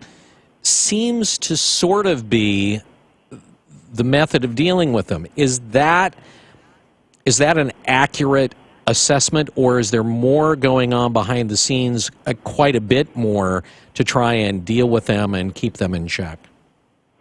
Well, I think you're exactly right that that's what our policy has become, either by accident or by design. Approaches to North Korea, I think, can be attributed to being a bipartisan failure. We've had multiple two-term presidents of both parties struggle with how to deal with North Korea. Maybe it's not a solvable problem, but in just about every case, there have been episodes where we have tried to buy off the determined national interests of North Korea to acquire the world's most dangerous weapons. The Clinton administration did that. The Bush administration did that under Condi Rice and Chris Hill. The Obama administration hasn't actually done that as much, and I think the sum total of 7 years of its policy has primarily been lectures at the United Nations, which I think are fine for the people in the audience, but don't do much more than that. But it has been kind of this spoiled child throwing food on the floor and you turn away and ignore. There was a deep divide in the Bush administration debating about whether that's the approach the Bush administration should take, whether we should clamp down on sanctions and pinch on financial measures and maybe even put so much pressure that perhaps the regime would topple. And then there were those that said, nope, we need to send in diplomats and negotiate, and that's what our allies demand. Ultimately, the Bush administration chose that third path, and we paid a lot. We paid some money. We removed some sanctions, took them off the terrorism list, and we were rewarded with multiple nuclear device tests. How dangerous do you believe that North Korea really is? I think it's tremendously dangerous because it is the world's most pulverized polity. I don't think anyone can comprehend what the world looks like to multiple generations of North Koreans who've spent most of their life underground, literally in some cases, because there are so many facilities that are underground in North Korea, and completely separated from all rational global conversation. And so should freedom ever come to North Korea, and I certainly hope it comes sooner rather than later, it's going to take multiple generations for that country to become more normal. But it's an arms bazaar. They helped build a nuclear facility in Syria the Israelis had to take out in 2007. They are basically put missiles and nuclear designs on the market to the world's worst actors. It's incredibly dangerous that way. And with this young dictator now, we have absolutely no reason to believe we know where he thinks his limits are in terms of what would be too provocative or too risky. Well, you brought up, you used the word provocative. How much of this, of his actions are kind of almost, performance art as opposed to he is just simply out to lunch? Well, it's one of those things where I think we have to acknowledge we can't know. There is certainly an abundance of theater in North Korean politics, media, and diplomacy. You will find no more colorful language in the entire world than listening to an English transcript of a North Korean journalist or foreign policy statement. They use just amazing adjectives for everyone. But when you're sort of joking around about the world's most dangerous weapons, you just can't afford to just chalk it up as a total joke. Yeah. So we're sort of caught in that dilemma, and certainly North Korea's neighbors don't think it's funny. Stephen Yates joining us on the Wake Up Call. He's going to be the guest speaker at tomorrow night's Lincoln Day dinner at the Valley River Inn. It gets underway at 6:30, VIP portion and reception at 5:30 tomorrow. Let's talk a little bit about the Russians. For Vladimir Putin, did the Cold War ever end? I don't think so. And this is actually one of the longer-term topics that comes up from time to time. And it's one of these, it comes up with regard to terrorism. It comes up with regard to a lot of other things. As Americans, and maybe in Western culture, we like to believe that if we decide something is over, it's over. And so for us, we were ready to turn the page, and the Cold War was over when the Berlin Wall came down, the Soviet Union dissolved, and that was that. But the People's Republic of China remained the same. The North Korean regime remained the same. And the forces of nationalism that built up the Soviet Union definitely remained within Russia, and we see them fully manifest in Vladimir Putin. And he has said one of the greatest tragedies of the last century was the collapse of the Soviet Union. He seems to aspire to rejuvenating the notion of empire, at least in the form of sphere of influence. So I don't think he thinks it was over, and whether we want it to or not, we don't really get a vote about what he thinks. Mm-hmm. Does he have the resources to recreate that empire? Parts of it, yes. I mean, he certainly is able Ukraine. To dominate its near abroad. And so even the states that remain relatively independent and they haven't actually taken territory, there's no question that Putin's priorities and policies have a dominant influence, and they use economic compellence to influence the politics of some of their neighboring states. Obviously, as you mentioned, Ukraine, and they put troops in there and took territory. So that's more than just a little bit of influence. But getting back to the mano-a-mano Cold War competition all over the globe, I don't think that's necessarily where they're going. I think it's more a sense of an historical sense of right to dominating the Asian landmass, maybe the Eurasian landmass. What's their game plan in the Middle East? I think it's somewhat opportunism and energy resources and pinning the United States and its allies down. So, I mean, you look at what their intervention was in Syria, allegedly meant to defeat ISIS. They seem to have hit some ISIS targets, but then an awful lot of the rebels that were thought to be more on the side of the coalition against Assad, they do that for a while and pull back, and nothing is solved. So they seem to see a simmering Middle East at their advantage, and they seem to favor an Iranian mastery of the region over any alternatives. All right.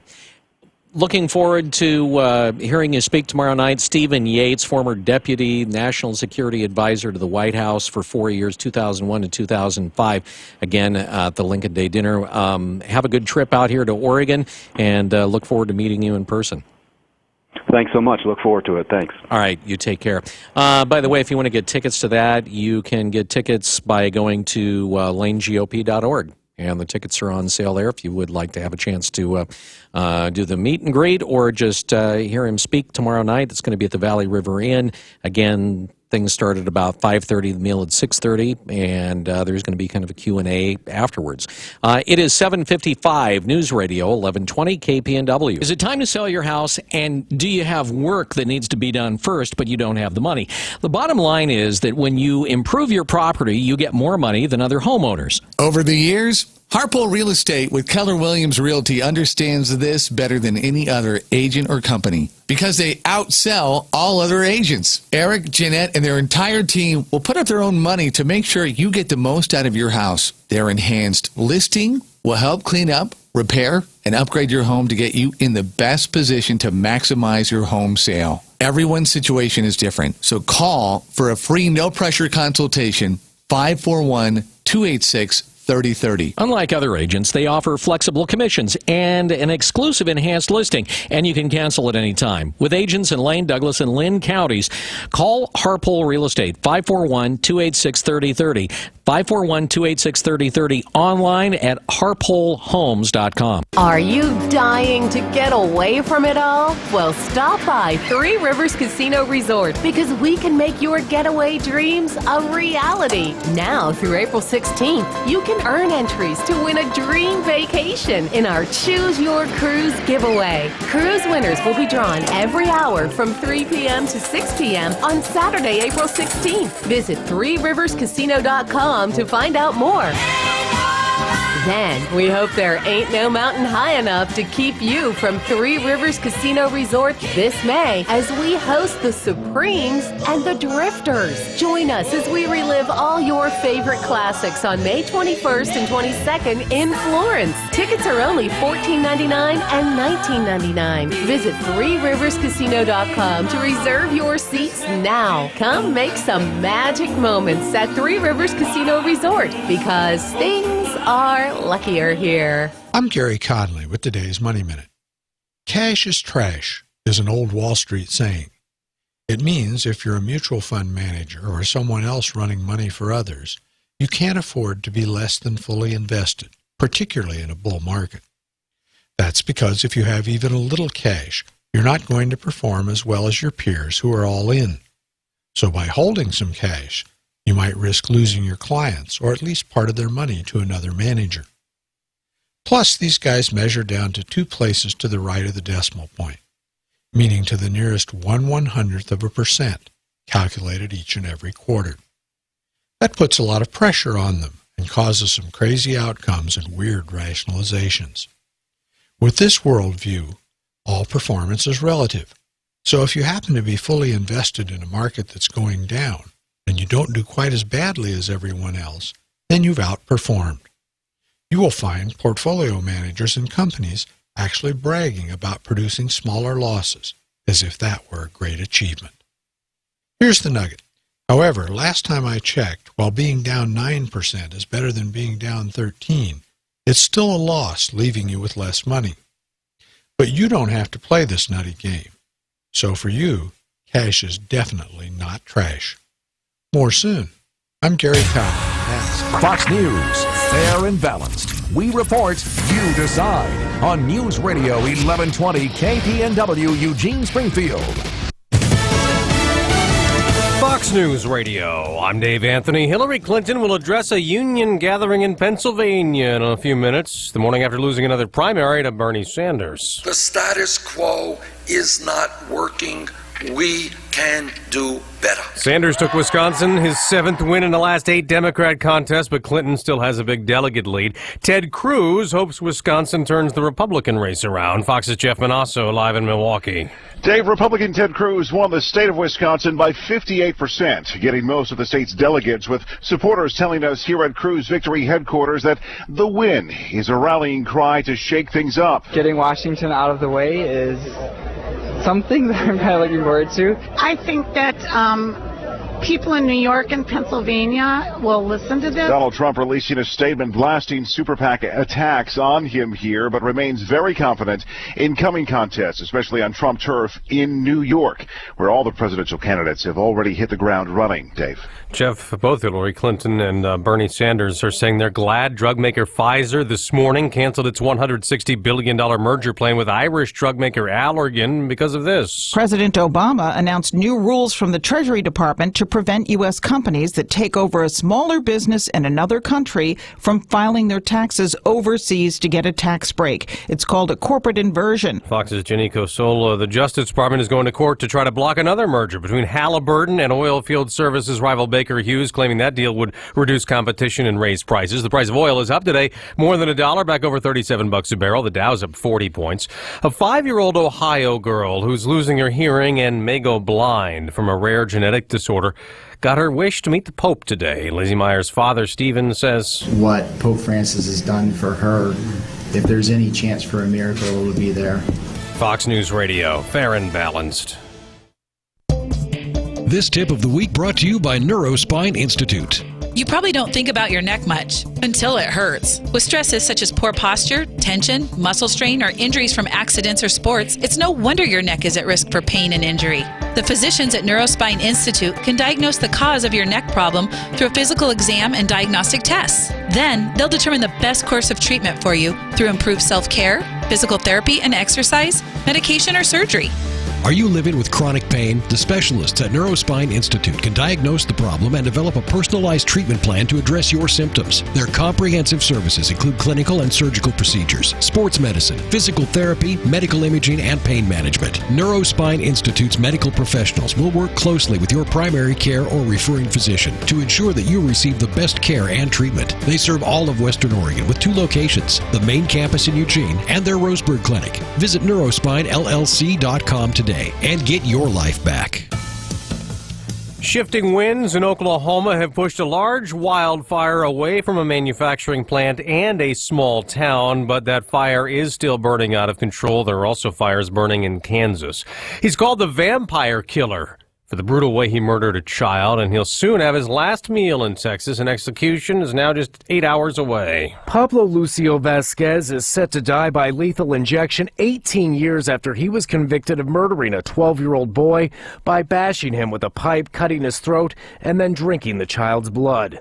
Vasquez was 20 at the time and told investigators he had been drinking and smoking marijuana when he heard voices telling him to commit the gruesome crime in the rural southern Texas community of Donna. A lawyer for Vasquez is asking the U.S. Supreme Court to stop the execution, saying the killer did not get a fair trial. The execution would be the 6th this year in Texas and 11th nationwide. Tom Graham, Fox News. 6 years after a West Virginia coal mine disaster where nearly 30 miners died in an explosion, sentencing is today for the mine's former chief executive. Don Blankenship was CEO of Massey Energy when the company's Upper Big Branch mine in West Virginia had a coal dust explosion. 29 mine workers were killed out of the crew of 31, and while federal investigators determined the company to be at fault, Blankenship was tried personally for matters of fraud and malfeasance leading up to the disaster. He was exonerated of felonies, but convicted of willfully violating safety standards. He could be sent to prison for as long as a year and fined up to $250,000. Eben Brown, Fox News. A lot more people have diabetes around the world. The World Health Organization says more than 8% of the world population had the disease in 2014. That's up from less than 5% in 1980. Excessive weight, obesity, aging, and population growth are the main factors. I'm Dave Anthony, Fox News Radio.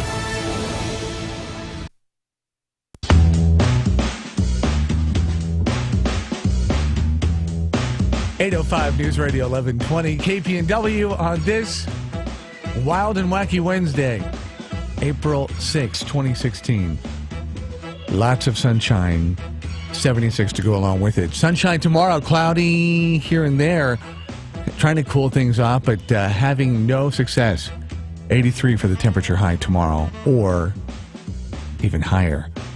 Partly cloudy and 74 on Friday. Currently, 56 degrees at News Radio 1120 KPNW.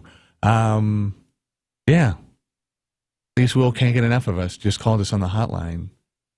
I think I have... Did you get her phone number? I got her phone number. Nice. Yeah. Something's definitely... Way to go. Something's definitely up with her this morning. It's the mimosas. Frank, one of the 15, suggested at our last Thirsty Thursday, is like, I think maybe she's drinking when she talks to you guys. I don't know. I think she's just relaxed. We're Pacific Northwest. She's originally Pacific Northwest. There you go. By the way, just in case, and Phil, our old sales executive here, yeah, I'm sure will be watching. There are still a segment of Idol watchers, not many, but American Idol coming to an end, maybe. They're talking about having William Hung and Brian Dunkelman on tomorrow night's finale. William Hung? Remember him? Yeah, I have his Christmas album.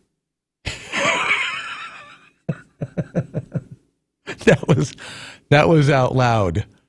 And just in case you didn't know, wow, I wouldn't say that. And how is that? When was the last time you listened to it? Oh, usually we throw it in every Christmas for Do a you? laugh. Oh, yeah. And you've never brought it into the station?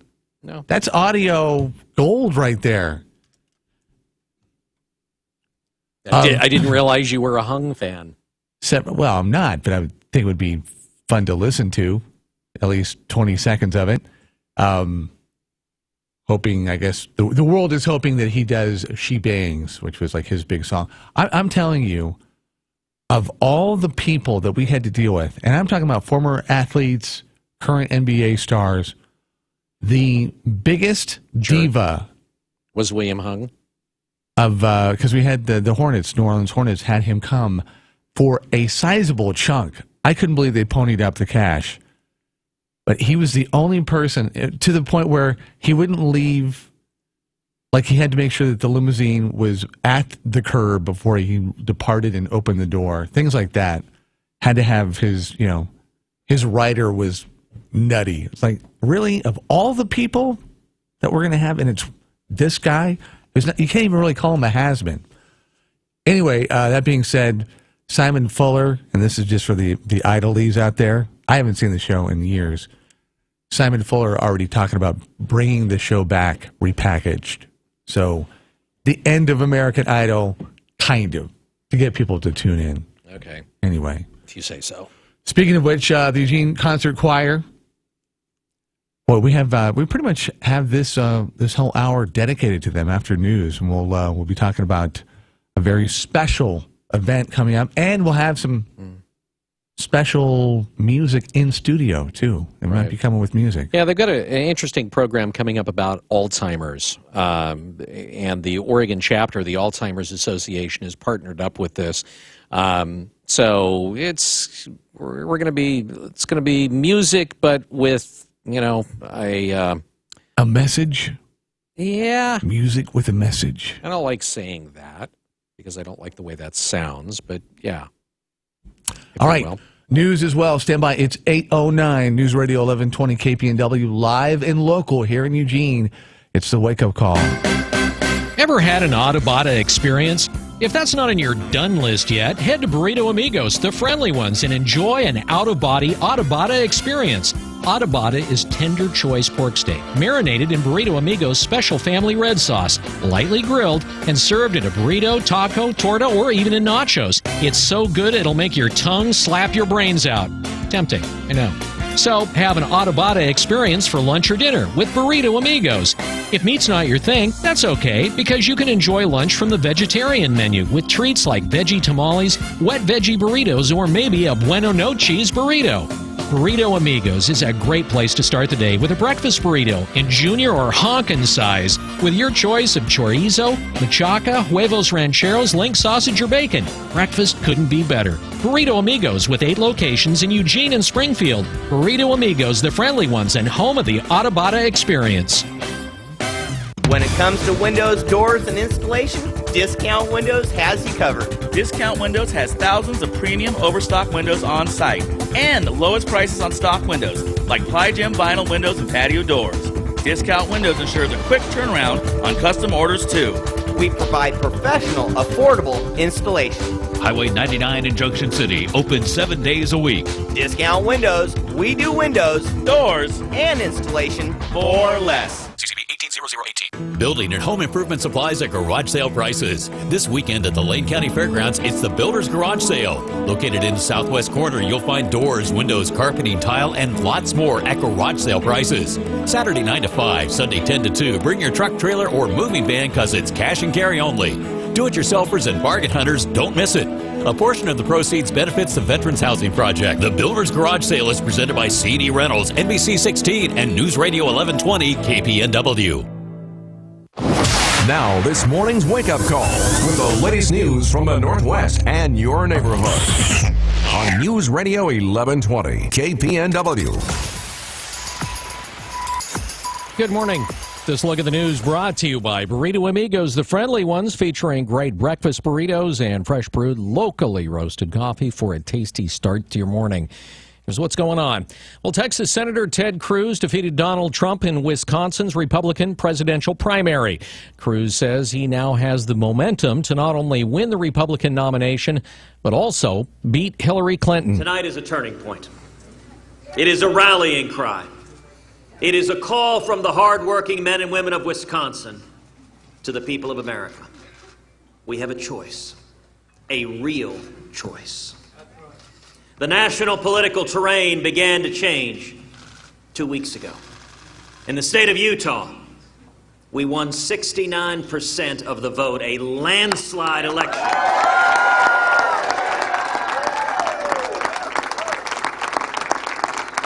Winning every single delegate in the state. Then, just 3 days ago in Colorado, 2 congressional districts voted. Once again, they elected 6 delegates, and of those 6 delegates, we won all 6.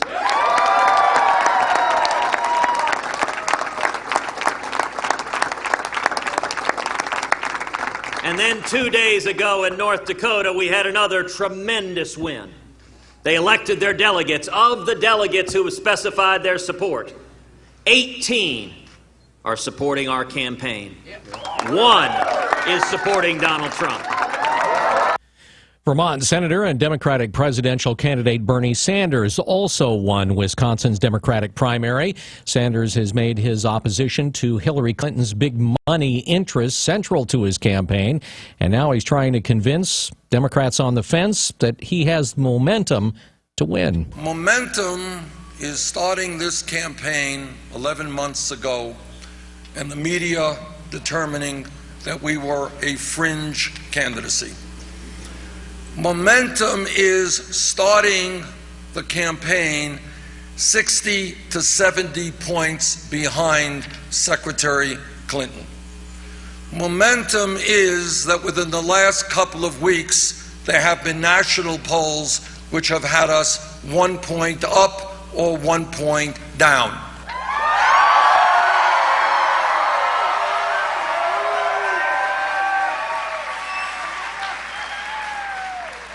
Momentum is that when you look at national polls or you look at statewide polls, we are defeating Donald Trump by very significant numbers.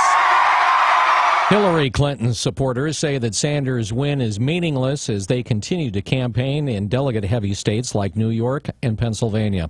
A little closer to home, the Lane County Sheriff's Office is investigating new cases of an old scam that is rolling back through the area. A number of people are reporting they've received calls from the Sheriff's Office claiming that there are warrants out for their arrest for missing court and they need to pay to clear an arrest warrant. The Sheriff's Office once again wants people to know these are scam calls and they'll never call you and ask you to purchase pay cards to pay for fees.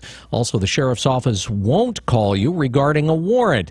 In general, the Lane County Sheriff's Office says you can generally tell when a caller is a con artist if they ask for payment through wire transfer, cash cards such as green dot cards, or other non-trackable methods. Legitimate government agencies will not ask you to provide payment using those kind of methods. Oregon State University officials say they're taking steps to contain a possible norovirus outbreak after up to 60 students fell ill with symptoms. Test results aren't available to confirm an outbreak, but officials say the nausea, vomiting, diarrhea, and fever symptoms are consistent with norovirus. The university says it's working with Benton County health officials to prevent the spread of the highly contagious illness that began last Wednesday. Bill Eminger from the County Environmental Health Division says the illness does not appear to be connected with any particular location or food service facility on campus.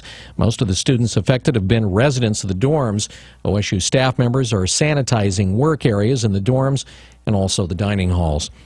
Ninkasi Brewing of Eugene continues to grow, and now it's among the top 40 producers of craft beer in the country.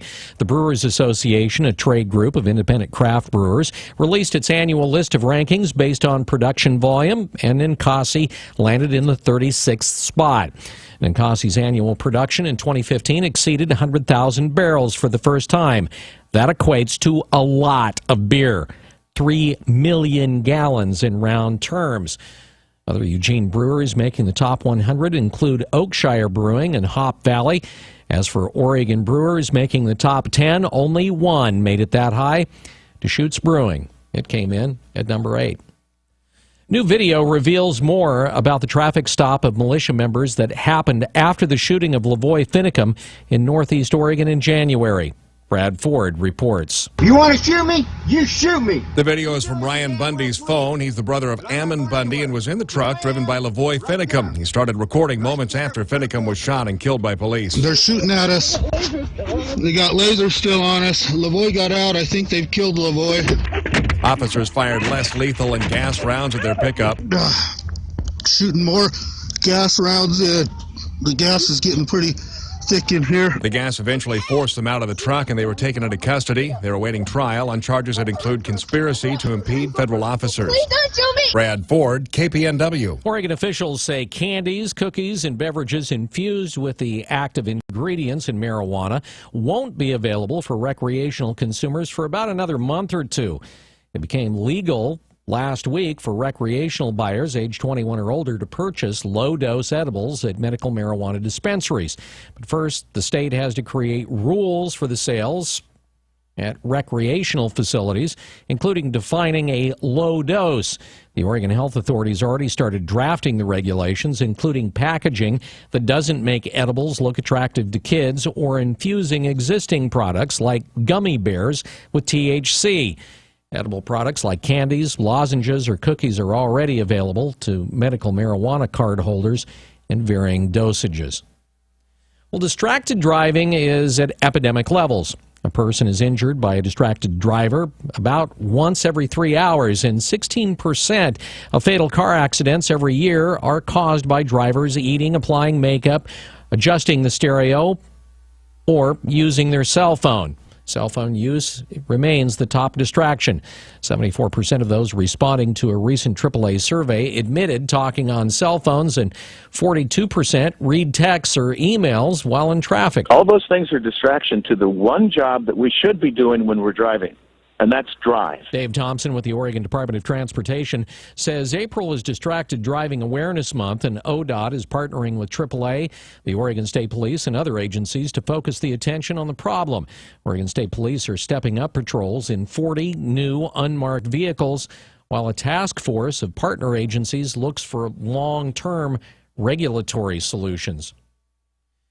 More than a dozen motorists are suing the state and a contractor because of crashes at a suburban Portland highway ramp. The lawsuit seeks over $2 million from the Oregon Department of Transportation and a Nebraska-based contractor. It alleges negligent design and construction of the ramp that connects I-5 to Oregon 217 and Tigard. Dozens of serious crashes occurred on the ramp between 2008 and 2014. The lawsuit alleges a metal joint embedded in the ramp had come out of alignment, creating an uneven surface that was dangerous to passing vehicles. Transportation Department spokesman Don Hamilton wouldn't discuss specifics of the lawsuit, but said crews refinished the road in 2014 to increase traction and that there have been few problems since. Oregon Governor Kate Brown is critical of Mississippi's new religious freedom law. Brad Ford has more. Businesses in Mississippi can now legally deny service to same-sex couples. Governor Phil Bryant signed the controversial Religious Freedom Bill, saying that it protects religious beliefs from discriminatory action.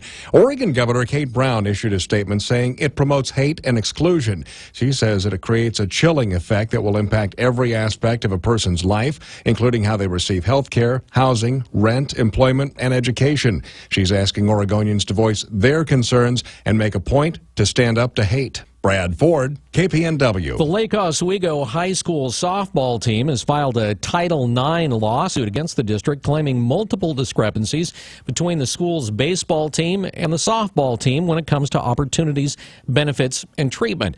The suit points out the baseball team has better training facilities, game day experiences like concessions, a PA system, and a flag for the national anthem. Baseball plays at an on-campus artificial surface stadium, while softball plays on a dirt field at the junior high school. The suit alleges softball isn't allowed to practice on the baseball field or the football field's artificial surface during inclement weather. It also says it secured funding from a large donation, but it was scrapped in early February. The school district said the hitting facility would not be constructed unless or until the Lake Oswego High School softball team wins a state championship. The players say the donation was then used for another sport.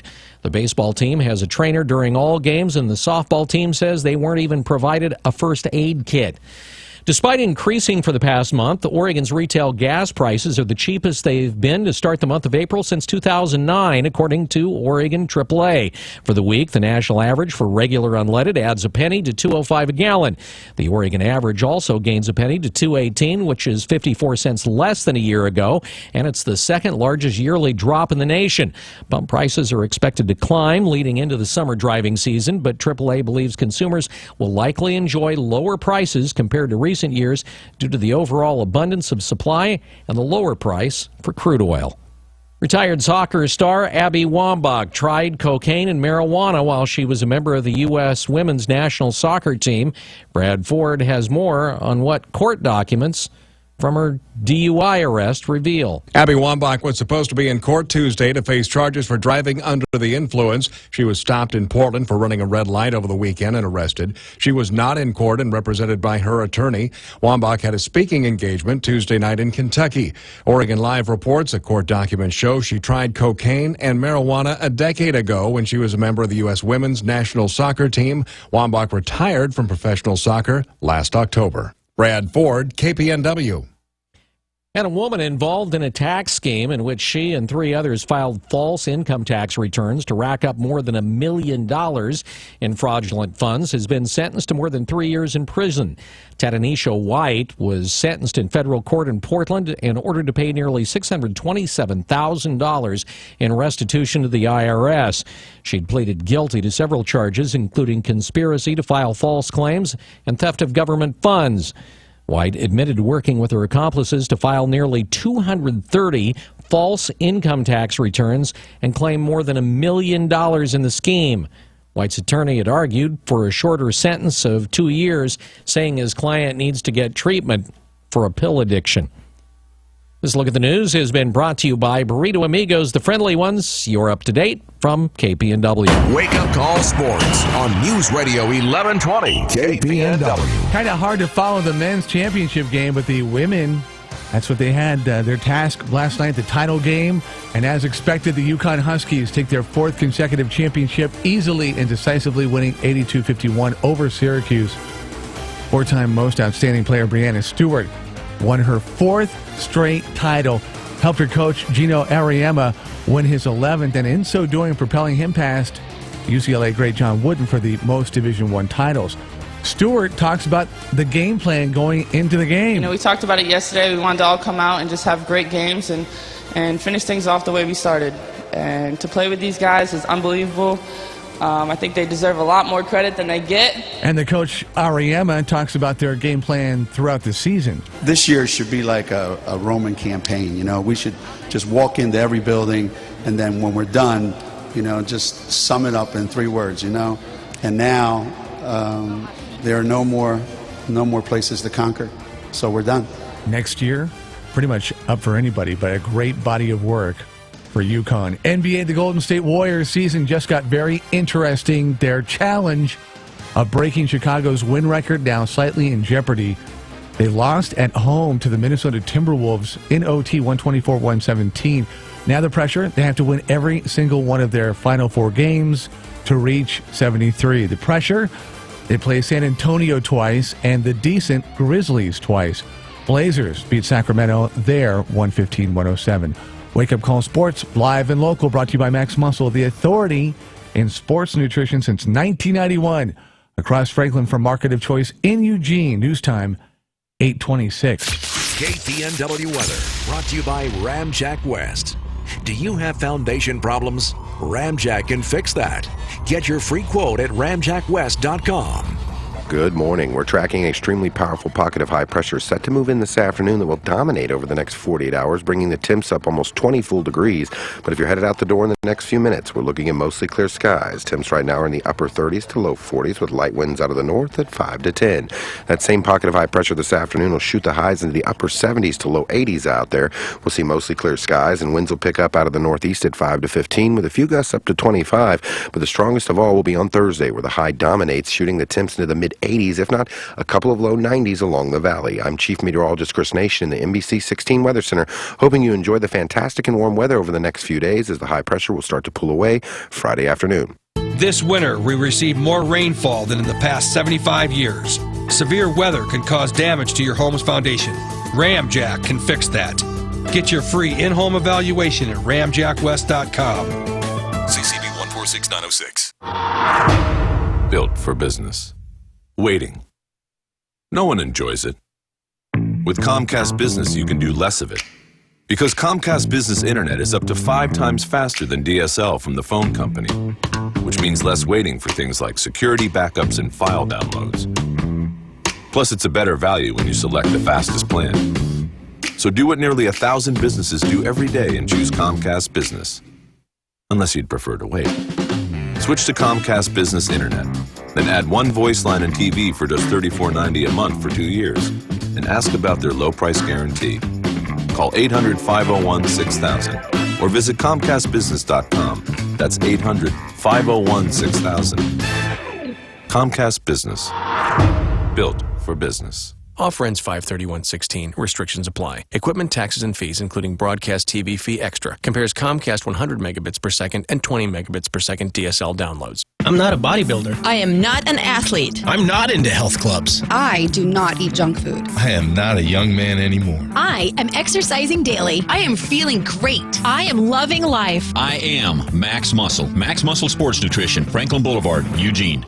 Hi, this is Brian Sutherland, owner of Amco Transmissions in Springfield. For years, Amco in Springfield has been repairing your cars and trucks' most complicated system, the transmission. So it's no wonder people come to us with all sorts of problems. Don't take any chances. Bring your car to Amco in Springfield. We'll diagnose it right, repair it for a fair price, and back it with a nationwide warranty. Whether it's your car, truck, or motorhome, call Amco Springfield, 541-726-6824, or find us on Facebook. That's AA MCO. If you need to sell your home, listen up. Lars here to tell you about a real estate agent right in Lane County that takes the stress out of selling a home. I'm talking about Jeremy Parmenter of Keller Williams Realty. Jeremy has a marketing system for selling homes on a whole different level than anyone you're going to talk to in Lane County. Jeremy works with the top real estate developer in Oregon, and week after week, Jeremy attracts hundreds of buyers, which creates demand and helps your home sell fast and for top dollar. That's why Jeremy offers a home sale guarantee. If Jeremy can't sell your home at a price and deadline you agreed to, he'll buy it. Plus, it's risk-free. If he isn't doing his job after one day, you can fire him. But don't worry, you won't, because he outsells the average agent 8-1. If I needed to sell my home and lived in Lane County, I'd call up Jeremy. Call Jeremy today at 541-255-5685. That's 541-255-5685. And start packing. If for any reason you want to get a new bed, just to clean your bedroom floor and see what's down there. True story, when I did that, the last time I did that, I found a book that I had started on ADD where I basically got through a chapter, and it'd been a couple of years. So if it's time to do a little house cleaning, no telling what you'll find under your bed if it's been a couple of years.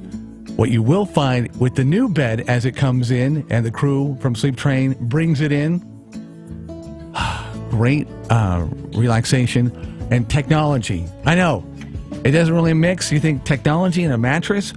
Au contraire. They actually have to go to school, kind of the University of Sleep Train, to figure out all the good things, all the intricacies of the mattress. If you don't have technology under your body at night, you need to go to Sleep Train and figure out what technology is all about and how it can help you, and how the interest-free for 3 event can make you happy. So head on into Sleep Train. You're going to find them everywhere. Albany, Corvallis, Eugene, and Springfield. And when you go in, tell them Bill and Rob from the Wake Up Call sent you, if you're not too embarrassed. Holloway in London and the Wake Up Call. News Radio 1120 KPNW. 8:30. Wake Up Call, News Radio 1120 KPNW. Coming up starting this Friday, it's a world premiere courtesy of the Eugene Concert Choir. We're going to be talking about Shadow and Light Remembrances. Joining us on the Wake Up Call this morning, it is almost a frequent flyer. I think she has to have a couple of more visits, and she's a frequent flyer. Mindy Linder, out there at the Eugene Concert Choir, joining us on the Wake Up Call. Artistic Director Diane Ritalik, and also Joan Shimko, who is the composer of Remembrances, Shadow and Light. They all three join us on the Wake Up Call. Good morning, all three. Thank you. Good morning. Thank you for having us. It's our pleasure. All right, Mindy, let's start with you. Give us sort of the overview of what Remembrances, Shadow and Light is, and then we'll go from there. Well, goodness. I actually want to hand that over to Diane. She's the one. She conceived of this. You know, I am going to pass the ball. Well, it really came. I mean, it's a very meaningful, passionate sort of love story, really, for Diane and her art and how this project came to be and how it started. I mean, I think that she speaks best to it. All right. Diane, welcome to the Wake Up Call. It's a pleasure having you in the studio. Okay. Then the composition is called Shadow and Light. The reason we have the word remembrances as a part of this concert is because that was sort of working title. It was I applied for this amazing grant, the Oregon Community Foundation, Fred Field's Creative Heights Initiative. It was just a grant that said, take risk. Do something really out there in artistic imagination. Mm-hmm. And we got this grant to do a concert on Alzheimer's, basically. It's I have this in my past. Both my mother and my grandmother had Alzheimer's disease, and so I wanted to do something that's just gave voice to those people who've experienced, the family members, the caregivers, everyone around it who have experienced this journey, basically, from one individual to this transformed person who is still a person, but they're not the same person. Not the same person. That's right, exactly. And so we commissioned a work, choral orchestral work with soloists, and Joan Shimko is a composer that I have long admired, and we actually had collaborated fairly recently before I applied for the grant. I thought, well, Joan would be the perfect composer to try to turn this subject into a musical composition. And it was through this is a 2-year project, and it was through the project and her composing that the title of the work, Shadow and Light, just sort of revealed itself as the real title of the composition. We still call the concert Remembrances because that's how we started marketing it. So before we introduce Joan, I mean, obviously, this is not the first thing that I think would go through most people's mind. Okay, so we're going to commission a work, and for a concert choir, Alzheimer's should be the theme. Right. I mean, even though you have this in your family, there had to have been, or it just seems like at one point for you, there had to have been some sort of catalyst where the light went off. I mean, were you going through a number of different, okay, we could do it about this or that, and then this kind of, why not?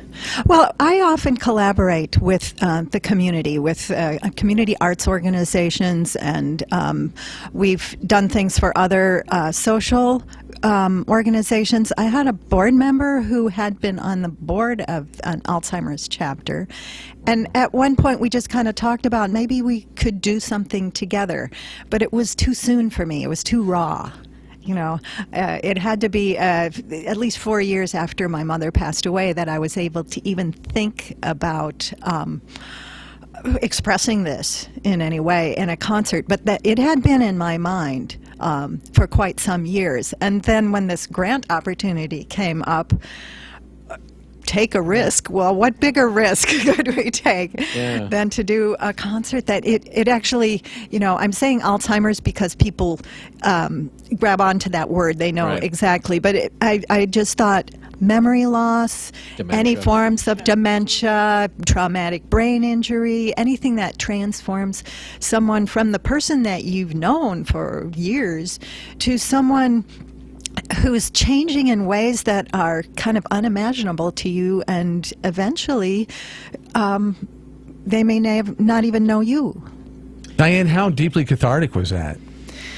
It's still cathartic, actually. Still kind of going through yes. So and it's cathartic to everyone in the choir. I'll tell you, we've been rehearsing this piece for quite some time, and we had to go through about 5 rehearsals before we could get through it without tears. It's Joan. I commissioned Joan to not only write the music, but to actually form the libretto. In instrumental music, you can do something very, abstract. But in choral music, it has words. So you actually have to decide, what are we going to say? Yeah. Yes. And so that was quite a journey for Joan to go about researching this through books, through poetry, through interviews with people who have been afflicted with Alzheimer's and their caregivers. And Joan can certainly speak to this journey. Well, let's bring Joan into it, Joan Shimko. Joan, before we go any further here, did you have anybody, or have you had anyone in your life that had dementia or Alzheimer's? I mean, did you have any firsthand, up close and personal, time with someone who's dealt with any of those? I did not. So this is even a bigger challenge for you, because now you've got to try and make something that is going to, strike a chord with folks like Diane here, or like myself, who lost my mom to dementia in November. It becomes, that's got to be a challenge. It was, but I am like so many people, in that there's maybe 2 degrees of separation between just about everybody and someone who has had that direct experience with Alzheimer's. So where I have not had a family member or a dear friend fall to dementia, I'm also a choir director. I have many people in my chorus who know about this project I'm working on, who also, over the past year or so, wanted to tell me about their mother or their experience, taking care of their mother. So while I have not, had to be upfront in dealing with dementia myself, I have friends who have, and I just say that just to make the point that I'm sure most of your listeners out there know someone who is affected as a family member by Alzheimer's dementia. So yes, it was a challenge, and I think it started almost 2 years ago when Diane wrote the grant that I started thinking about it. And I don't know, I just had this feeling that this was going to be a go. I think there's been so much about Alzheimer's has really come to the front of people's awareness, I think. I think like cancer, it has been something that was hush-hush. You didn't say its name, you didn't want to talk about it.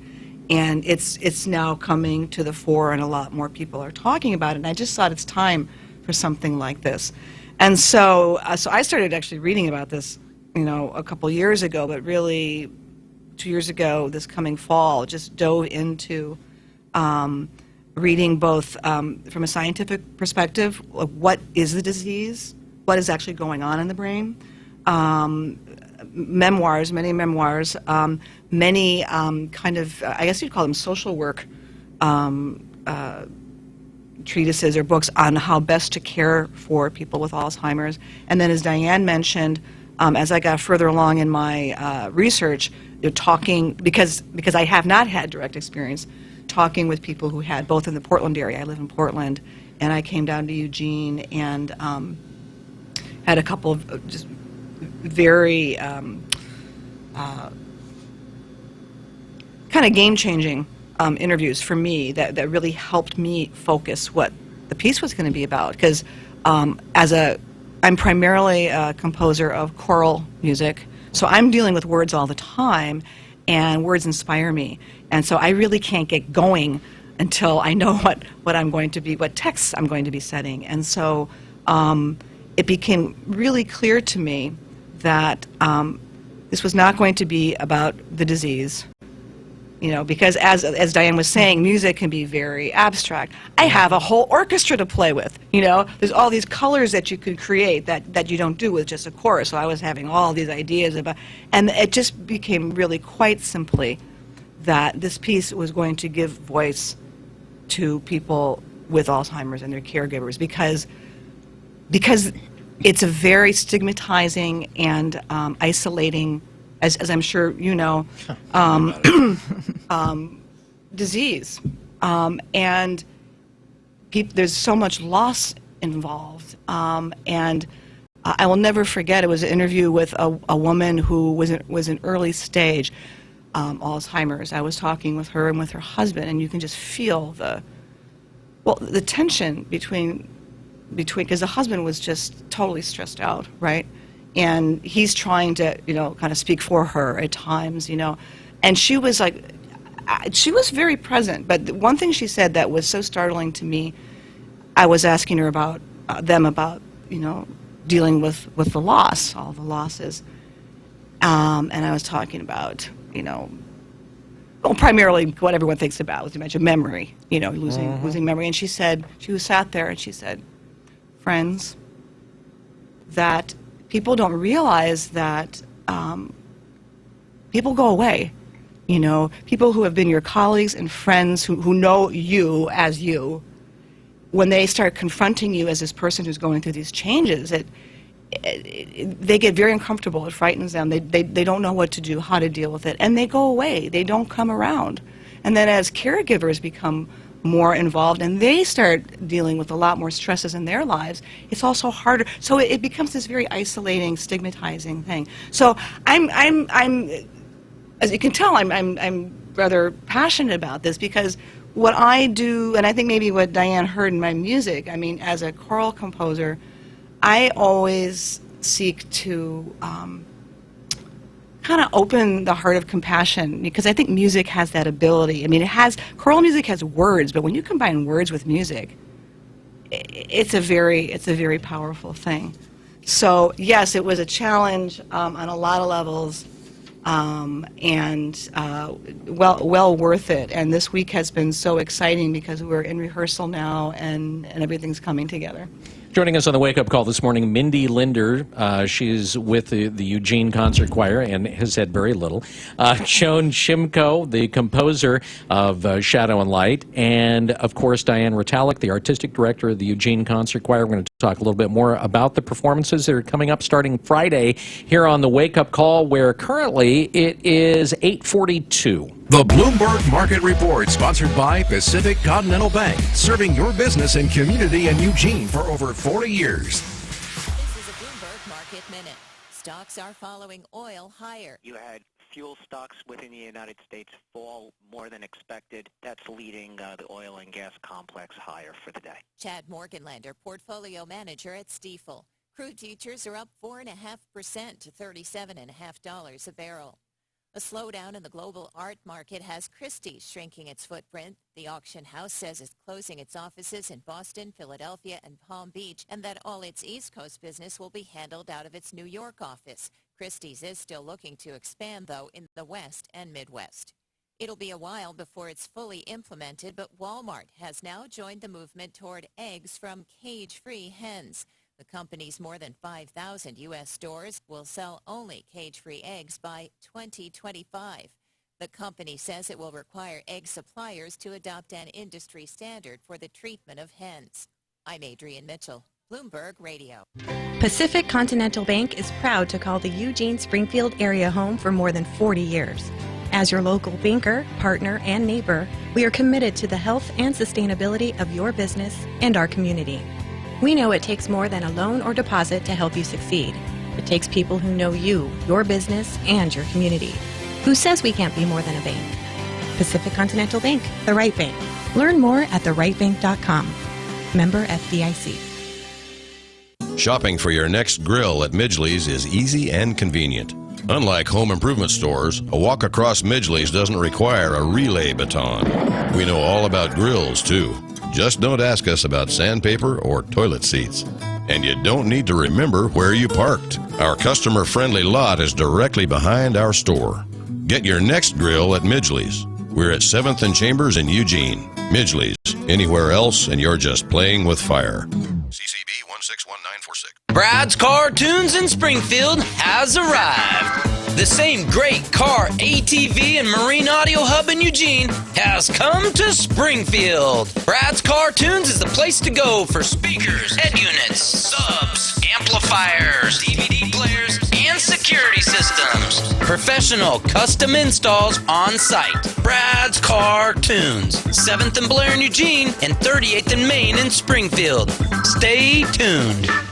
If you're thinking about a new RV or an RV upgrade, don't make a decision without seeing what the RV Corral can do for you. At the RV Corral, serving you is at the top of their list. It all starts with their newly expanding award-winning service and parts department. Are you looking to sell or consign your RV? The RV Corral will buy your RV for cash or free consignment. High trade-in allowance too. With local owners for 28 years and all local employees, the RV Corral will be there to help you make your RV dreams come true. Easy to find on Highway 99, 1 mile south of Bell Line. Buy anywhere else, you'll pay too much. Not available in California. Here's a great idea for a business. Health food in vending machines. Who doesn't want healthier choices? Imagine the money you could make. Well, guess what? The guys at Fresh Healthy Vending have already thought of it, which explains why they're the #1 healthy vending franchise, with thousands of franchisee-owned vending machines offering people what they want most, healthier snacks. Could you be our next new franchisee? Because we've identified high-traffic locations and have machines ready to be installed in your community, this is your chance for full or part-time income. Most of our franchisees work fewer than 15 hours a week, and many are so impressed with the money they're making that they've added even more machines to their business. And we do all the work for you. We procure high-foot traffic locations, train you, install your machines, and deliver thousands of best-selling natural, organic, and healthy snacks and drinks nationwide. So go to readyforfresh.com right now. Type in promo code 4646 and receive an immediate 50% savings on franchise fees. That's right, we'll pay half of new franchisees' fees. That's promo code 4646. Again, readyforfresh.com 4646. This is your wake-up call. It's like no cheese I've ever tasted. News Radio 1120, KPNW.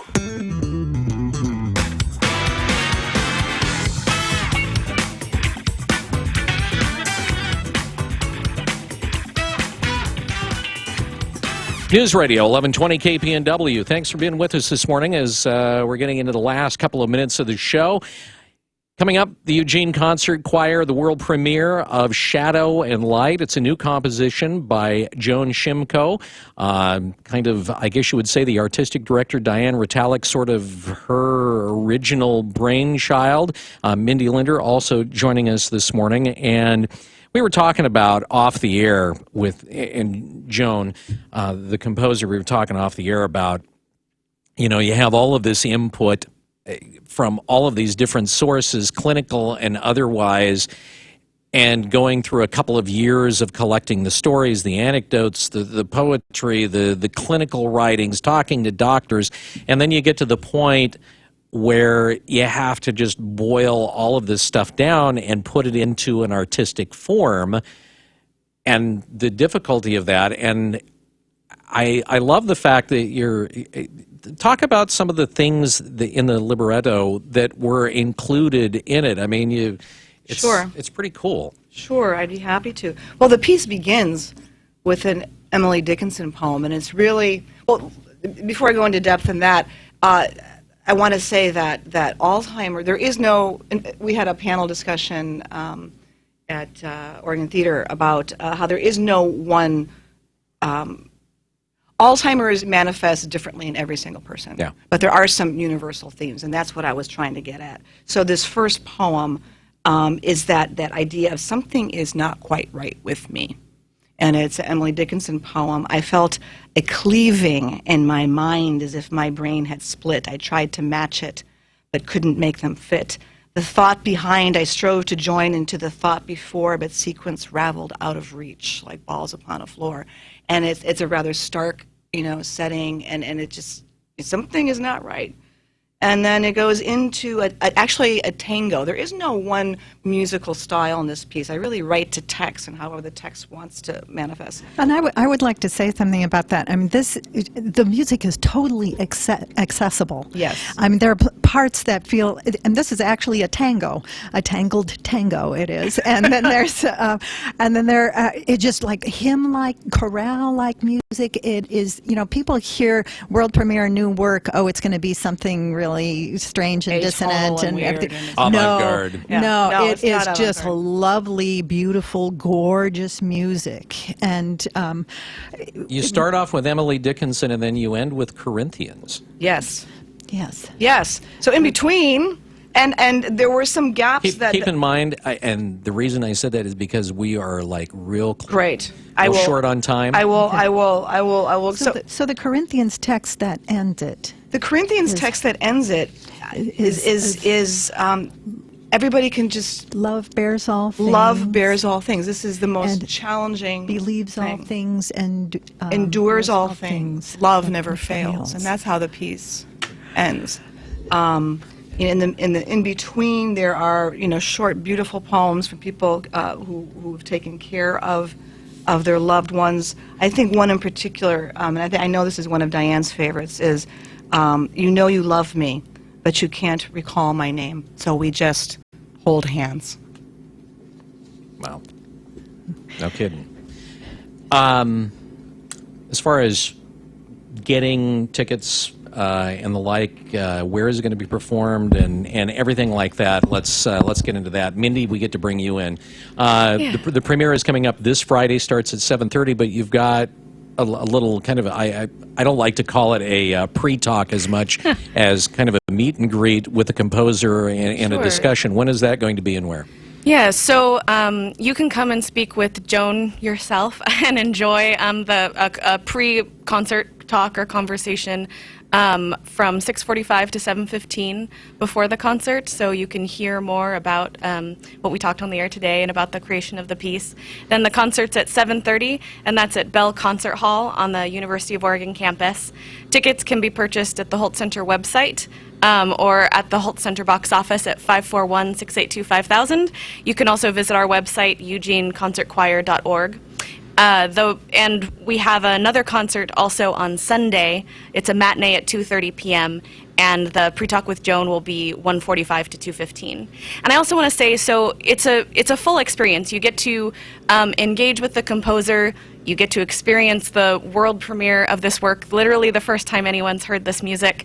And then we invite, for both concerts, all of the audience members to a post-concert reception with refreshments, and there's going to be wonderful, memorable standards that are played by the Gus Russell Quartet. It's going to be a wonderful, beautiful, healing, wonderful weekend. Out of curiosity, because you've talked about it being a world premiere, what do you have planned, or what would you like to as a goal? Where's this going to go after Eugene? We actually have several projects involved. This whole project, we are recording this for a CD. We will have that as an end product later. We have been doing a video documentary of the process of this whole project. How do you turn this this subject into a musical composition? We will be releasing that, and then we're also going to have a concert video. So I hope this will live on and be accessible for people in, to provide to care facilities. Individuals will, be on the internet. It will live on. Well, our performance of it will live on, and this work is now, thanks to Diane commissioning it and Joan writing it, is now joining the world of choral repertoire, and hopefully, choirs and orchestras the worldwide can take this piece and present it and touch communities all over the world. Again, for folks that want to get tickets, Mindy, tell them where they can go. The Holt Center box office, 682-5000, or eugeneconcertchoir.org. All right. We want to thank Mindy, of course, for coming in, but also in particular Diane Ritalik. Thank you, the artistic director of the Eugene Concert Choir. Joan Shimko, the composer, thanks for your sweat on this, and we appreciate you coming in and chatting about it as well. Thank you. Hope to see you at the concert. All right. Well, thanks for being with us again. It's coming up. The world premiere is Friday. It starts at 7:30. The matinee, of course, is going to be on Sunday, April 10th, starting at 2:30. And it's the Eugene Concert Choir. That's pretty much a wrap for us. We are rolling out of here. It is 8:55. It's News Radio 1120 KPNW. KPNW. We'll see you tomorrow morning. Is it time to sell your house, and do you have work that needs to be done first, but you don't have the money? The bottom line is that when you improve your property, you get more money than other homeowners. Over the years, Harpole Real Estate with Keller Williams Realty understands this better than any other agent or company because they outsell all other agents. Eric, Jeanette, and their entire team will put up their own money to make sure you get the most out of your house. Their enhanced listing will help clean up, repair, and upgrade your home to get you in the best position to maximize your home sale. Everyone's situation is different, so call for a free no-pressure consultation, 541-286-3030. Unlike other agents, they offer flexible commissions and an exclusive enhanced listing, and you can cancel at any time. With agents in Lane, Douglas, and Lynn counties, call Harpole Real Estate, 541-286-3030, 541-286-3030, online at harpolehomes.com. Michelob Ultra is more than a superior light beer. It's taken in all life has to offer, like catching a wave or biking a long trail. And when you're done, you reach for a cold Michelob Ultra. Fewer carbs, fewer calories, more to look forward to. Michelob Ultra. Long live the ultra life. Enjoy responsibly. Michelob Ultra Light Beer, 95 calories, 2.6 carbs, 0.6 grams protein, and 0 grams fat per 12-ounce serving. Anheuser-Busch, St. Louis, Missouri. Fly. Fly like the wind. Let everyone know we sell chairs with or without cushions. Albert, why are you standing on the roof talking to yourself? It's not to myself, Jen. It's to my pigeons. Your pigeons? My carrier pigeons who carry my ad message. We sell chairs all over the Eugene area. You have carrier pigeons? Jen, don't poop there. Excuse me? Jen the pigeon. You named a pigeon after me? Yeah. She's a pooper. Have you thought about using Eugene area radio to advertise? That's goofy. Who listens to the radio anymore? 91% of all adults 18 to 64 listen to Eugene Radio every week. 91%? And radio is an excellent way to drive people to your website and get more likes on social media. Well, carrier pigeons are very up close and personal. Radio is super personal because it speaks directly to your customers in their car, at home, at work. Yeah, but can radio sit on your head? No, but it can't poop on your head either. Incoming! Radio. It gets results. For all the facts and helpful ideas about effective radio advertising, call this station. Brought to you by Ears, Eugene area radio stations. Tired of expensive movie theater popcorn or standing in line or having to drive home after watching the big game at your annoying uncle's house? It sounds like you need to have the folks from TV Specialty in your life. Nobody does TVs like TV Specialty. Think a home theater system is out of the question or out of the budget? Call TV Specialty and see how close you really are. 541-688-5061. It's quality backed by service at TV Specialty. 541-688-5061. This is the sound of E. coli splashing around in raw hamburger juice on your cutting board. And it looks like Mom just put the tomatoes and onions on there too. Don't let E. coli mosh with your food.